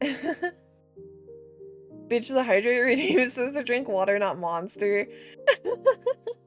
I don't have water on me right now. I would have to go get some, and that's like, I have to go downstairs, and I don't want to do that. To be fair, okay, to be fair, in my defense, Aki, because typically I drink my Monster in the morning to like get me awake, especially for when I'm doing stream. And then I'll drink a Dr. Pepper like midday or with dinner. The rest of the day I drink water. I have been drinking more water. I've been drinking like 3 or 4 cups a day now. So I've been drinking more. I've been trying. Oh, thank you for the follow, Kiryu-chan. Thank you. I keep a box of Monster on my desk 24/7. Comes in clutch. Yeah, I have a 20 or a 16 pack in the fridge downstairs. I've been drinking more water though. I've been trying because I can only be made fun of for my headaches so often before I understand that I have to drink more water. So I've been trying. Sometimes I just don't feel like going downstairs to get water. That's the only thing. I'm like lazy. Like I don't feel like doing that. I also just now am like scared that I'm gonna fall down the stairs now every time I go down the stairs. Like I get so genuinely nervous and I have to like hold onto the railing like crazy because I get nervous that I'm gonna fall. So I try to avoid going downstairs as much as possible, and I keep myself like a prisoner on the 2nd floor.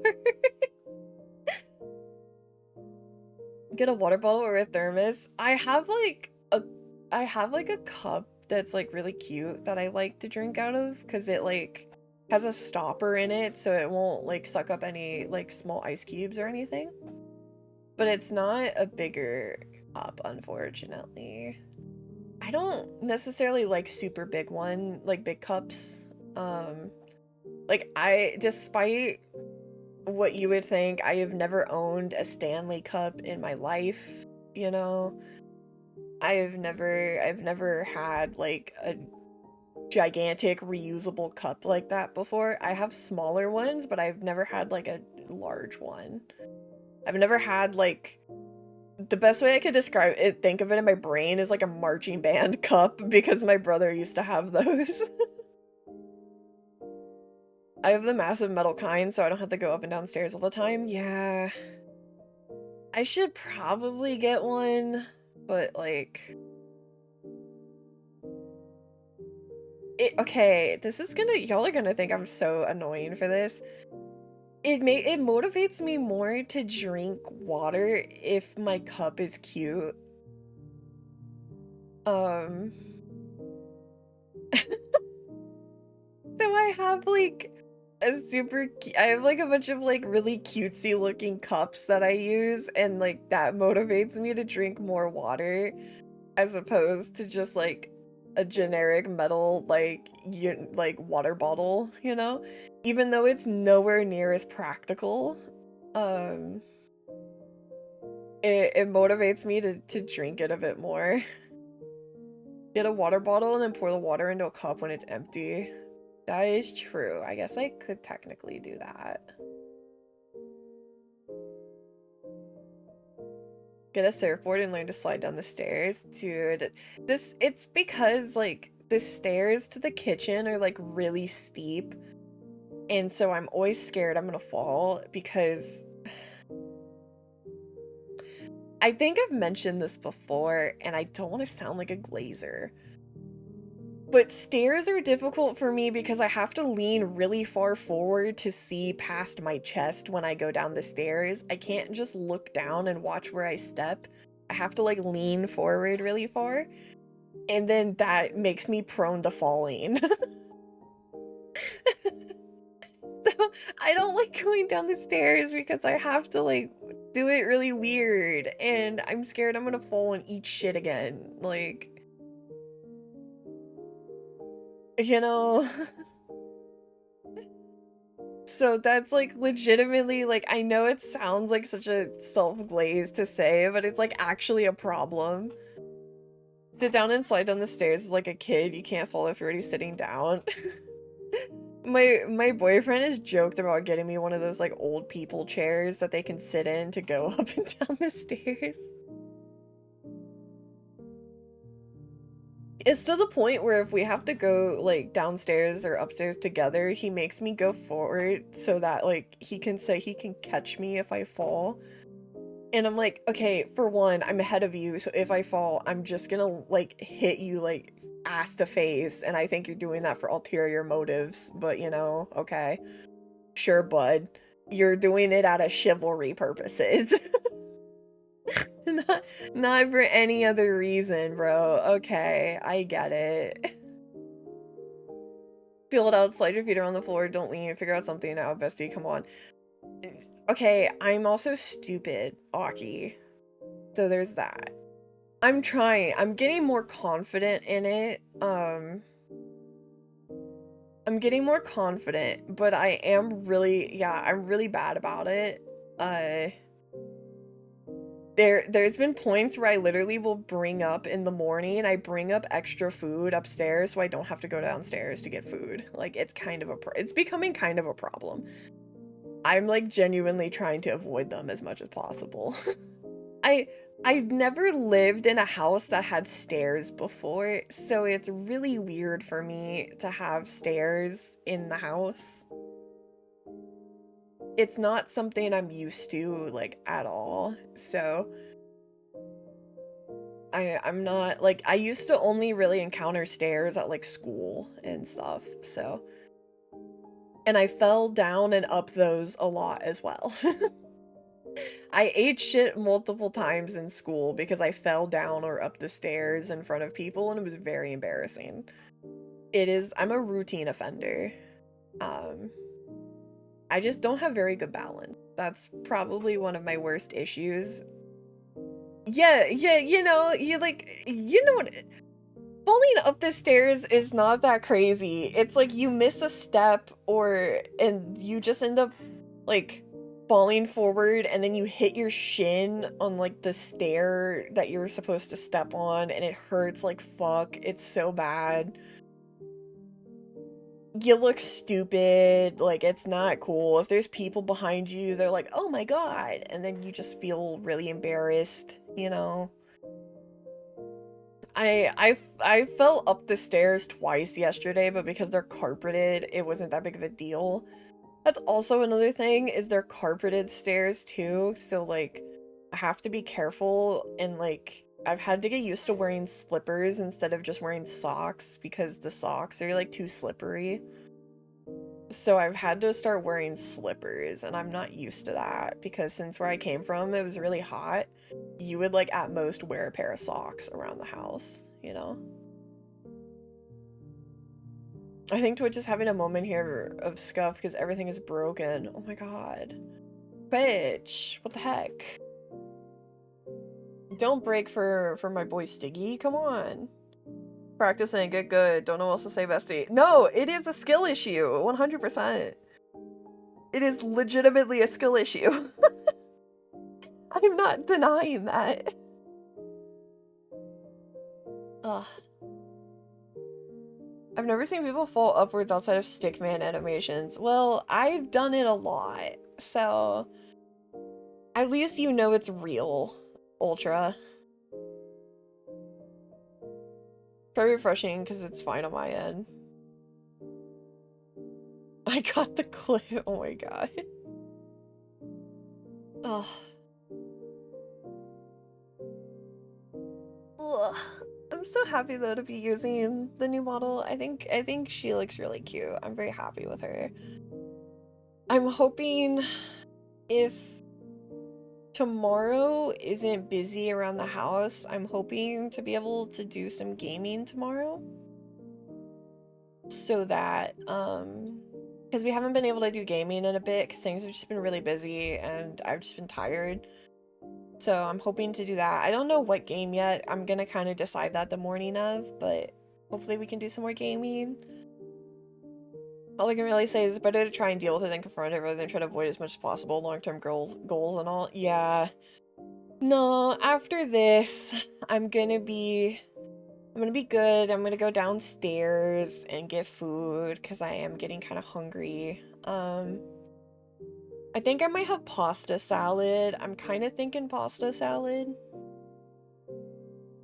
I count at least 8 bows. We are bow maxing. Hell yeah. Oh, I can't wait to be able to show the actual art. And water. Yeah, I'll get water too, Aki. I'm debating doing pasta salad because I do like pasta salad. But I don't know if I rather just feel like having a sandwich because I also like sandwiches. It'll kind of depend on like how much work I feel like putting in. Like if I feel like cooking up a thing of pasta and like dirtying some stuff, or well, actually I might just do a sandwich because I think we're having pasta for dinner and I don't know if I want a double pasta. I do like pasta, but I don't know if I want a double pasta. Each day's a toss-up between the 40-minute option and the 10-minute option. Yeah. So I might just have a peanut butter sandwich and some chips and then like a cookie or something. Trying to think. Hold on. Yeah, I'm looking to do probably some gaming tomorrow and then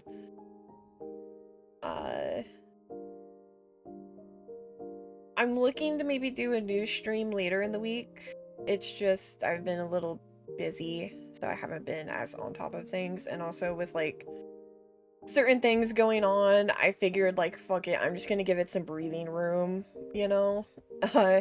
Because a lot of, you know, crazy things happened.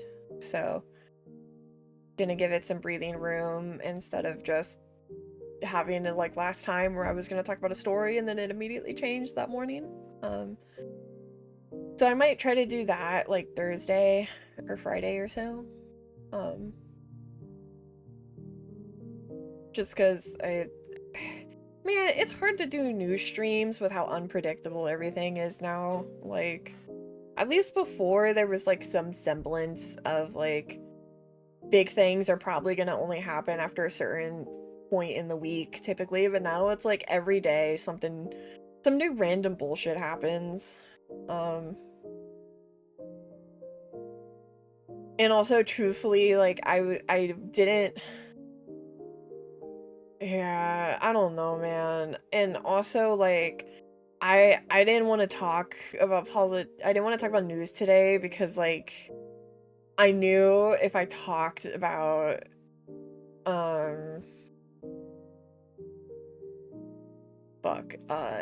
my brain. I knew if I talked about what happened with like Rob Reiner and stuff, I would probably cry. So like I was just like, nah, I'm gonna wait a couple days to do news because like there's too much going on right now, man. Like there's too much going on. So it will still come and you'll get to see me talking news in my new model. But it might be more like Thursday, Friday. I don't know yet if I'm planning for gaming. Like, I might do a bit of an Animal Crossing update. I don't know if the entire stream will be Animal Crossing while I talk.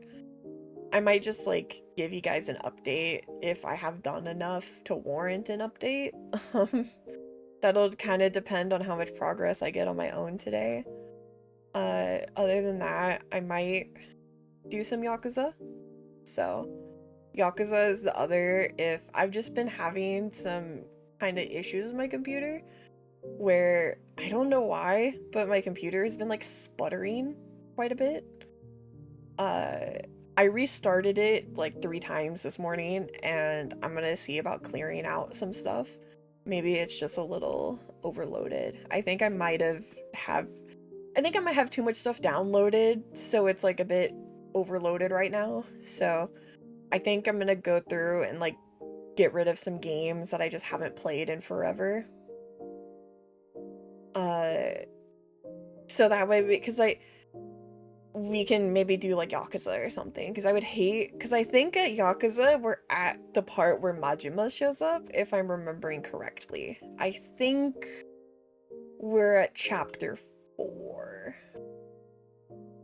We might be at chapter 3 though. If we're at the Majima chapter, I gotta make sure that it is working in its fullest potential so that I can see my man in high quality. um Absolutely, yeah. So I think we're at that point. I think that's where we left off. So hoping. So I might. It's looking like Yakuza 0 tomorrow. Just fun, chill. 2 movies this weekend. For those who can't make it to some of them, it's totally fine. We'll be doing Krampus on Saturday morning, and then Sunday morning we'll be doing Nightmare Before Christmas. That's what we'll be doing. And then next week we'll do Polar Express. So if you can't make it to one, that's totally fine. There's gonna be 2. If you can't make it to either, that's totally fine. I need to figure out what's going on with my Discord bot, truthfully.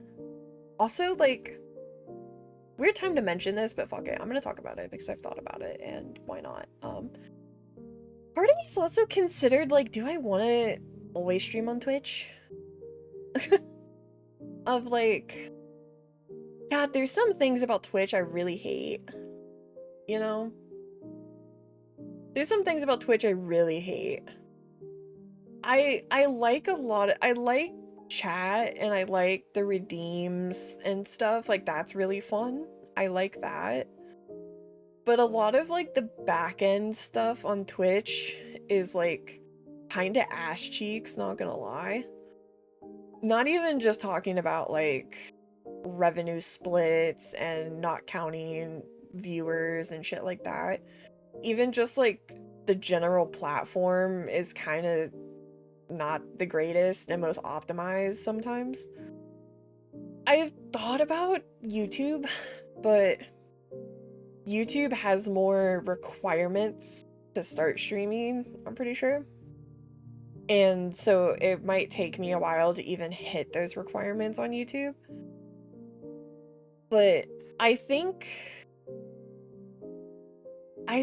ideally I would stream on YouTube just because I know YouTube more, and like all of my Oshis stream on YouTube, none of them stream on Twitch. Truthfully, like the people I watch on Twitch are my friends and like people like Almontes and stuff that I like. But I also know YouTube is a lot harder for smaller streamers. I just like don't know how many people would like carry over, you know? And I don't know all of the requirements to because like Twitch you can just start streaming, you know?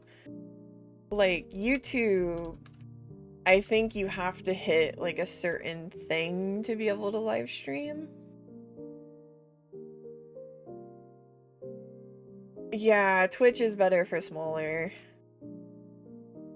Because YouTube just doesn't have the same discoverability.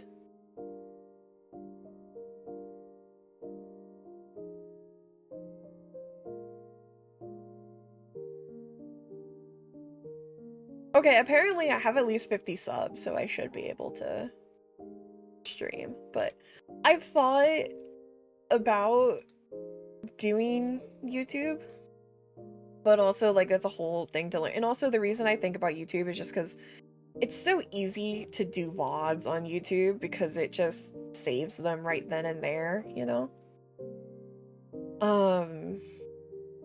And that way I don't have to like upload my VOD to YouTube because that kind of sucks, you know, because then I have to download it and then I end up having unironically 40 gigabytes worth of VODs on my computer that I forget about because that happened. That happened to me and I was like, why is my computer saying I have 30 megabytes free? And it was because I had like 60 gigabytes of VODs that I just forgot to delete. So I don't know. Part of me's tempted to try YouTube, but I don't know. I'm a little nervous about it, but I don't know. It's not something I would do immediately, I don't think, because like I'm still figuring Twitch shit out, truthfully, and like I would have to do a bunch of research into YouTube.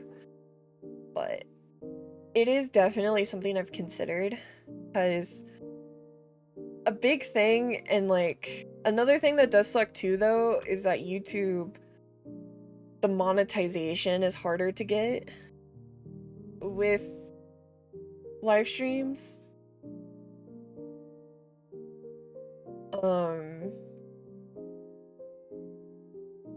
Like if I'm let me double check this. Yeah, you need either you need 1,000 subs and either 4,000 watch hours in the last 12 months or 10 million shorts views in 3 months.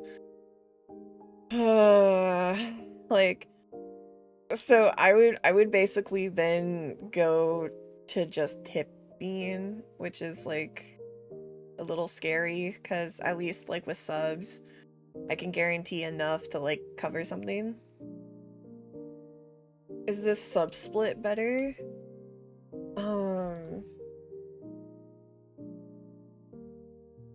Let me see actually.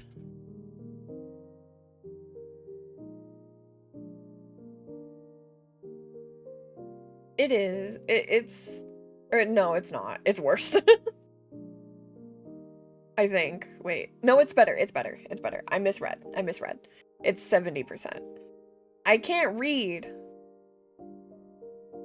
They take 30% instead of taking 50%. Because here's the thing. I think maybe it's because all of my Oshis I watch are on YouTube, so I'm used to like the VTuber, oh my god. The YouTube way of like doing VTubing, of like people doing memberships, and then if you subscribe to a membership, you can just get access to like members only streams, and like it's really easy to do that. You can just do that at that point, and you can do like a lot more, like it's a lot easier to do like special things for like subs and members as opposed to like Twitch, where it's like, okay, if I want to do like movie nights and stuff for like Twitch subs, I have to like have a Discord bot that breaks half the time and like make sure it's counting that people are sub, you know, versus like on YouTube, if people are a member, I can just go live under a specific thing and boom, it's there, and then it's gonna save the VOD only for people who have access to the membership, you know? And like, I like that. That's cool, because I don't know. I know on Twitch also, there's like kind of this mindset that like it's not right to do exclusive content for subs. But I kind of like it because for me, as someone who primarily watches YouTube streamers, the thing that motivates me to give memberships to people is the content they produce. You know, like the exclusive content. That's assuming you can reach the membership requirements. Yeah, oh, Jesus, yeah, and then you got a fucking bot delete. Got nuked right there. Yeah, the YouTube, you gotta reach monetization, which is like a whole thing, and I don't know. It's definitely harder, but I think eventually, maybe next year, I'll try it, because I'm kind of thinking too of doing like a stream for like, not necessarily on New Year's, but like still a New Year's themed stream where like we revisit some of the goals that I had and like, I mean, I guess I could save that technically for like my first anniversary, but I don't know. Or I guess what I'm thinking is I'm thinking we could do like a New Year's sort of stream where I make some goals and try to like establish something. I will say I have recorded some videos, some ASMR videos. I am just desperately trying to figure out how to edit them. They have been created. They're just in editing jail right now because I don't know what the fuck I'm doing. So I am working on that. I am trying to do that.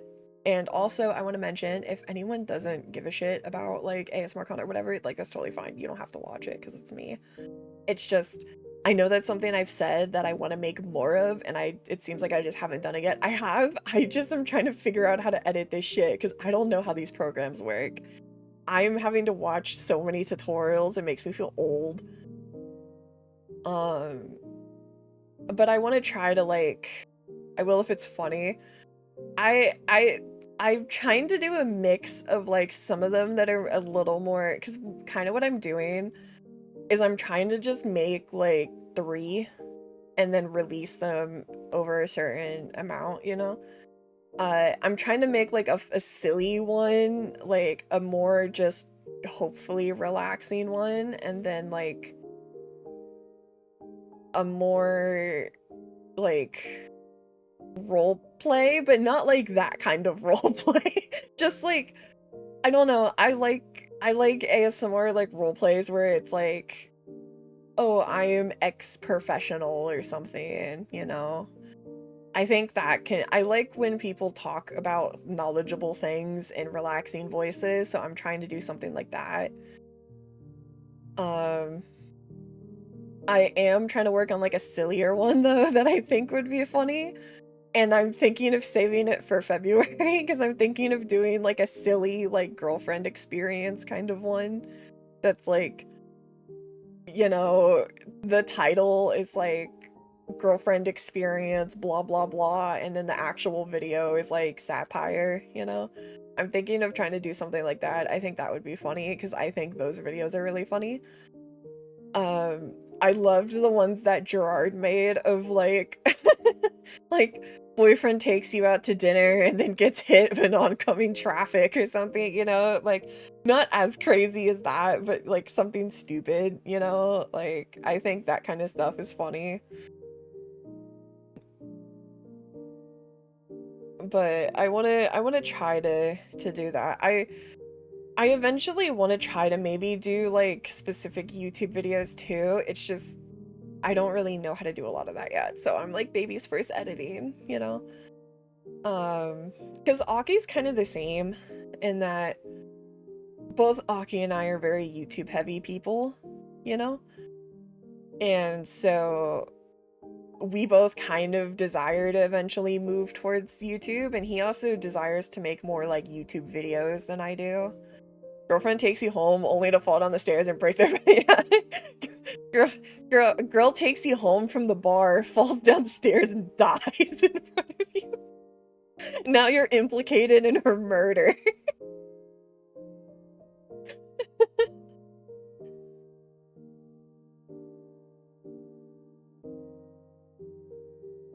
It'd be so funny. That would be really funny. Stuff like I want to do silly stuff like that. I think that would be fun. But that's kind of a thing I'm thinking, because like I'm gonna be honest, I had like a crash out yesterday to my boyfriend about being sad because, you know, of course, that's why I tweeted like I don't know if I can make a concrete schedule this week.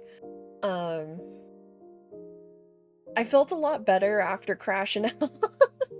Getting it out of my system helped a lot, and he's very sweet, and I think it's like a mix of what's been really bothering me is like the big thing again is not having a job, but I think because of not having a job,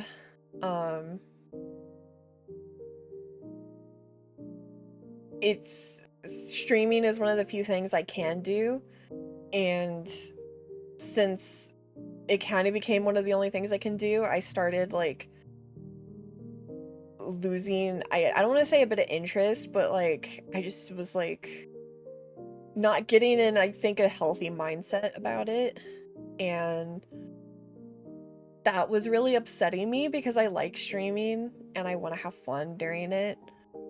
And so we talked a lot about it, and kind of I have a really bad habit, and I've done this the other times I've talked about it. I have kind of a bad habit of setting goals that are a bit too out of reach for me, and then getting really upset when I can't fulfill those, because I was like, okay, I've already gone through this conversation, and I was like, I'm gonna try to upload this video and that video and do this and do that and do this to try to fix it. But ultimately, like, I think that wasn't very realistic for what I'm dealing with right now mentally. And then I ended up just kind of beating myself up for not doing that. So I think I just need to take baby steps. And so kind of what I've decided to do is like, I'm gonna try to have a video to release in January. I'm not gonna put like a requirement on this month or whatever. I'm gonna try to get one of the videos I recorded ready to upload at some point in January. And then I'm gonna try to at least like record more. Even if I don't, because another bad habit is like I've recorded so many videos, but then I'm not good at listening to myself. And so I listen to them and it makes me cringe and I think it's horrible and I delete it. And then I'm stuck at square one again. I need to like get better at recording and not immediately hating it and getting just more comfortable. So like one of the things I want to try to do, as crazy as this might sound, I want to try to like at least once or twice a week like listen to one of my VODs to get used to the sound of my own voice, to put it bluntly, so that I have an easier time when it comes to making things. Because right now I'm like a bit too self-critical, and I end up deleting things that were probably not actually bad just because I was like convinced that it sucked because I hated the sound of my own voice for 30 minutes. It's hard for me to, yeah, it really is. So I want to get over that. That's like a big thing I want to try to do for the rest of the month. So I'm going to try to do that. And I would say the other big thing is that I want to like kind of figure out, hard for me also, anytime I've made videos in the past, hard for me to listen to myself. It really is. That's why editing is really hard for me, because I just hate listening to myself. The other one is like, I really like doing news stream. I like doing my political streams, but I don't know if I necessarily like doing news streams, question mark. Like, I think I have a habit of, I would rather talk about a specific thing, like topic that I know and am interested in, as opposed to just like, here's what happened this week. But I know doing like, here's what happened this week kind of content is a lot easier to digest.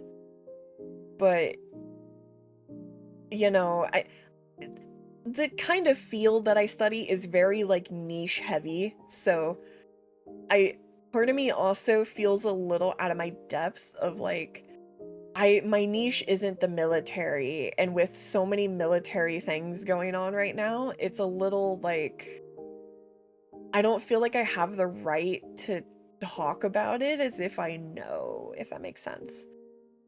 So it's like, I don't mind having a discussion about it because like, for example, Pumpkin knows a lot about it, but like I don't.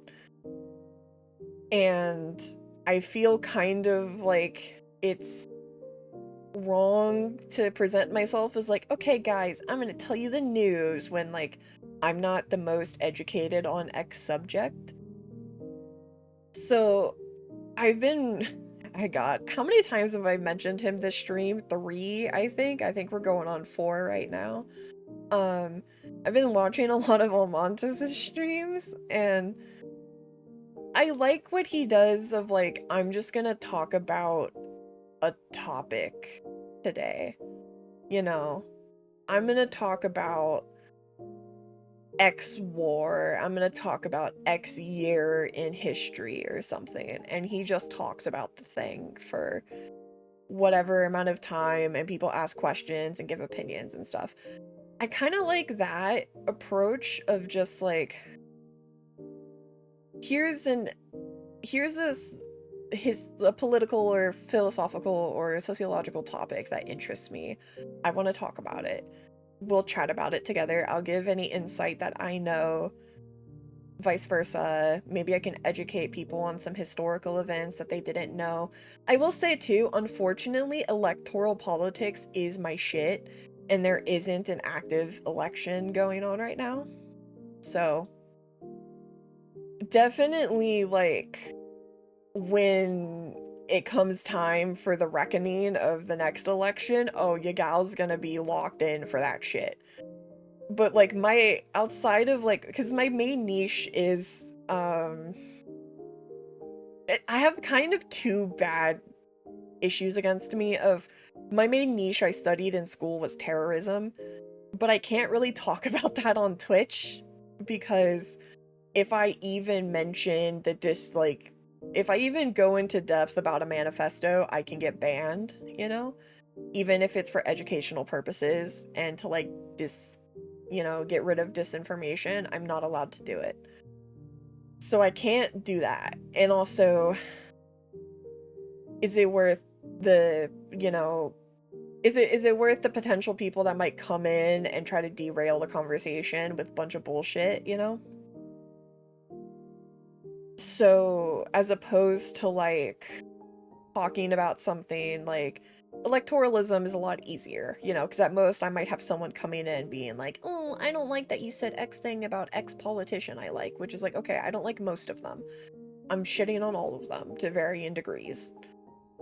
So kind of what I've been thinking is I still want to do maybe like kinda news-esque things, but I'm thinking that might be something that maybe I did as like a YouTube video. Like, I think maybe like a what happened last week style YouTube video might be better as opposed to a stream, you know? Because then I could just make like a 10-minute quick little thing. The algorithm would probably love it, and it could be a little easier to digest for people. And it would give me more time to like fact check as well, instead of like if I get asked something midstream, or like if something develops midstream, I have to stop and like find a source and be like, because I don't like talking if I don't have a source. I feel like that's kind of unethical, you know? A lot of what I just talk about passively is because like I've read the shit, so I know it, but like if it's an active thing, I like to have a source to back it up. Yeah, that's something I've thought about. I just have to learn how to edit first to do that. So kind of what I'm thinking is I might just do kind of... Oh, Synth! Oh, hi, Synth! Oh my god, that's so sweet. Thank you. Hi, Raiders. Yes, please go show some love to Synth. She's playing Valorant. Oh my god, I hope you had fun. I hope you won your games. Yeah, I was just talking about content plans. Hi. Oh, thank you, Synth. I hope you had fun. I hope your games went well. I hope you didn't encounter any e-boys. Any e-boys on Valorant.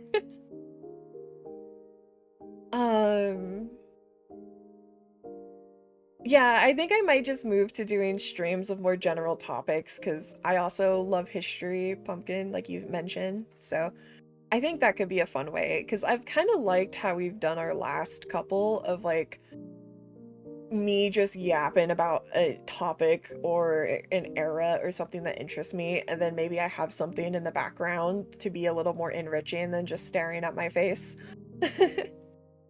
I am thinking like trying to get together like a selection of games that are I tried to do Stardew, but all my Stardew mods broke, so I have to like spend time to fix all of them before I can do that.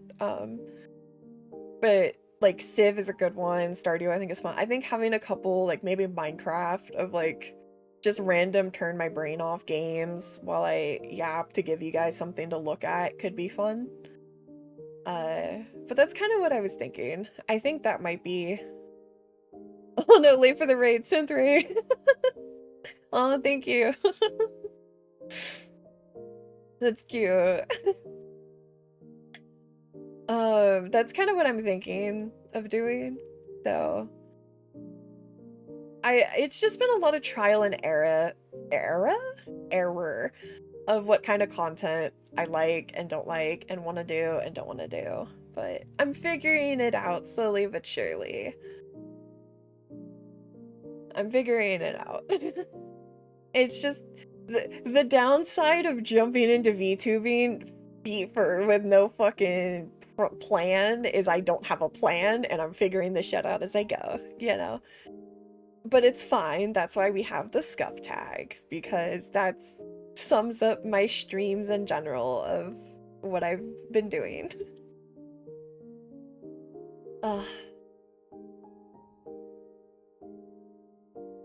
But I have to figure out what programs everyone's using. That's what I have to figure out.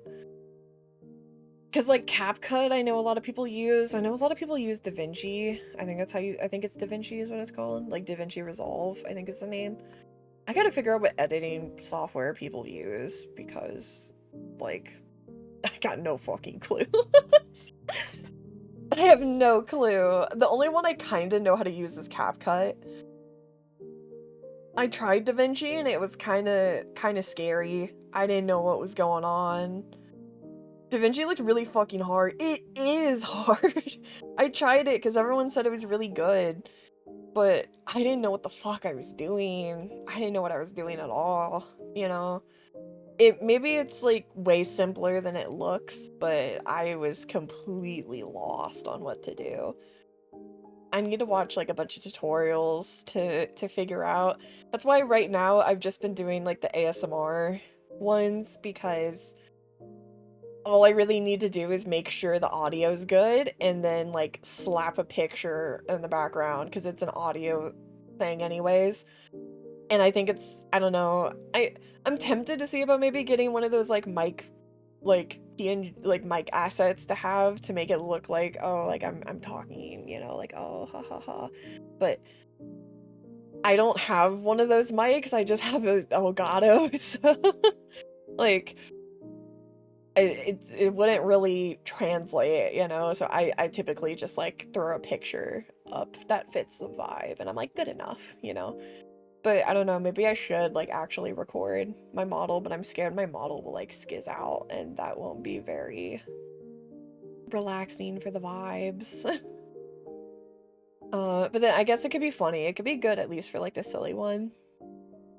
It also just comes down to like, I want to eventually get more art, but I have to wait for my concepts first, and it's in the finals, it's in the finishing stages. It's in the finishing stages. It's looking great. They made some adjustments that look great. If they fix this one last little thing, I think we're down to the finisher, and then I can post it everywhere and be like, look at my baby, it's me in the future.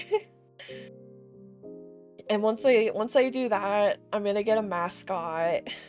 I'm gonna get a mascot made, and I'll be very happy about that. He's gonna be so cute. He's gonna be so cute. And then kind of like I've used some, unfortunately it doesn't seem like it's going through till next stream, but I did get some other little assets for like redeems and stuff, so hopefully next stream those will go through, and you guys will have a lot more fun stuff to do to mess with me. Kind of fitting that they might start for tomorrow if we do Yakuza, because some of them will be able to definitely be used while I'm playing Yakuza to tease and make fun of me. What else? Is there anything else really that, like, I was thinking of?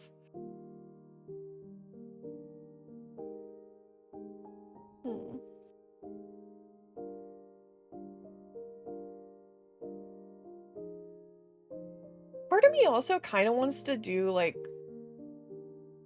React Andy content.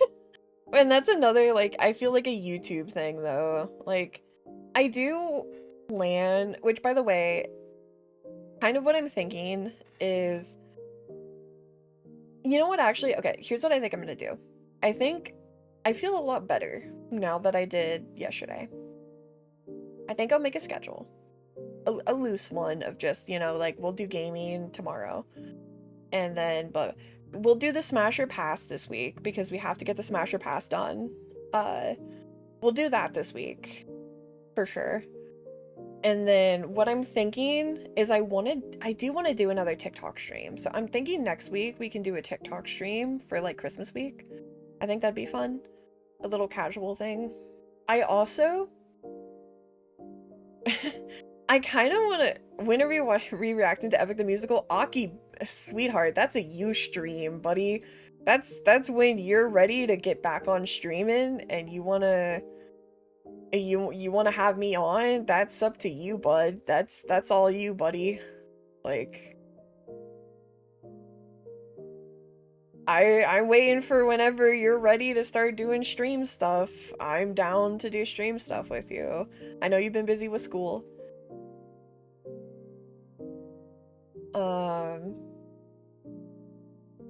I also kind of think it could be fun to do, like, YouTube videos of, like, I've been kind of getting back into K-pop.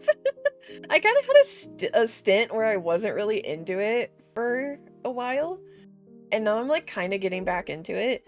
I've thought about doing, like, album review or, like, reaction type videos. Again, I feel like that's something that's good for, like, a video, not a stream. I'm probably gonna eventually have to move to YouTube, I'm gonna be honest. It's just, like, I don't know if I'm ready to crutch that right now, so that's a problem for future Mina, not current Mina. First, I gotta figure out how the fuck editing works, and then we can jump that bridge when we get to it. Oh, I do have an update again on my boyfriend's little thing. It looks like we're not gonna get it till, like, the last, like, next week, end of next week, unfortunately. But if that's the case, I'm gonna try to have him come on stream first week of January, like, not New Year's, but, like, the first week that's not New Year's. So that my boyfriend can come on stream. So, unfortunately, I really wanted him to be this month, but I can't. It's kind of out of my control right now. So, we're kind of just stuck in limbo until we get the thing from the artist, but it is in the works, and yeah, I'll be able to have him on, and I can't wait. I also just want to have him on because I love him and he's great. Also, Sunday, I won't be streaming, but I will be on a stream. Alphonse is doing a birthday stream, a birthday celebration stream. So, I will be stopping on to his stream around, like, 8 p.m. EST. I'll make more about it later in the week when it gets closer to that. But he is doing, like, a celebration for his birthday, and so, like, I'm gonna go pop on and, you know, play some games with him, wish him happy birthday and stuff, because he's chill. We love Alphonse here. He's a sweetie. He's great. That's really the only other like obligation I really had this week that I found out about yesterday. um yeah, that's kind of the vibe. I'm so glad y'all like the model. I'm so happy. I was so scared because like she is so different. I was like, what if they hate it and they think because it is really different, but I'm so glad that you guys like it because I think she looks great. I'm very happy. Um, love the new model, love the old model too, but this is fierce. Yeah. Um, now it's just gonna be getting my art and then hopefully getting a job so I can save up for the other one. But yeah, I'm so excited. And I might eventually get like I don't know if I eventually want to get some emotes kind of in the style of this one. I might get like a few that I've thought about getting that I just didn't have in this one. I don't know. Or I might just wait. It's kind of up to it. I still like my old ones, so, you know. But I don't know how long. I'm imagining at least like 6 months or to a year or so probably on this one. So, because even if I manage to get the money for the model, I still gotta wait the amount of time it's gonna take them to make everything, you know, and that's reasonably so expensive and time consuming. Like most of what you're paying for is labor. But yeah, that's kind of the thing. I'm glad everyone likes her. I'm so happy. I'm gonna have to like retake pictures of her to use for all of my thumbnails and stuff, which is like kind of annoying, but oh well, it's the price I pay. But I think that's kind of all that I really had to discuss. I just kind of wanted to like, now that I've truthfully chilled the fuck out after yesterday, I just kind of wanted to talk about things and like what's been going on and how I'm feeling. And now that I've done that, I feel like, okay, cool, I can just like do gaming or something tomorrow, because I also didn't want to just like randomly be like, I'm gaming, here's my new model. I wanted to like get to talk about it and stuff first. So, but I'm glad everyone likes her because I love her. And I'm gonna think, anything else? I think that's really it. Anything else I can randomly come up with, I'm sure I can talk about tomorrow. The new model is great, thank you. You know what? I guess I should see who's on right now.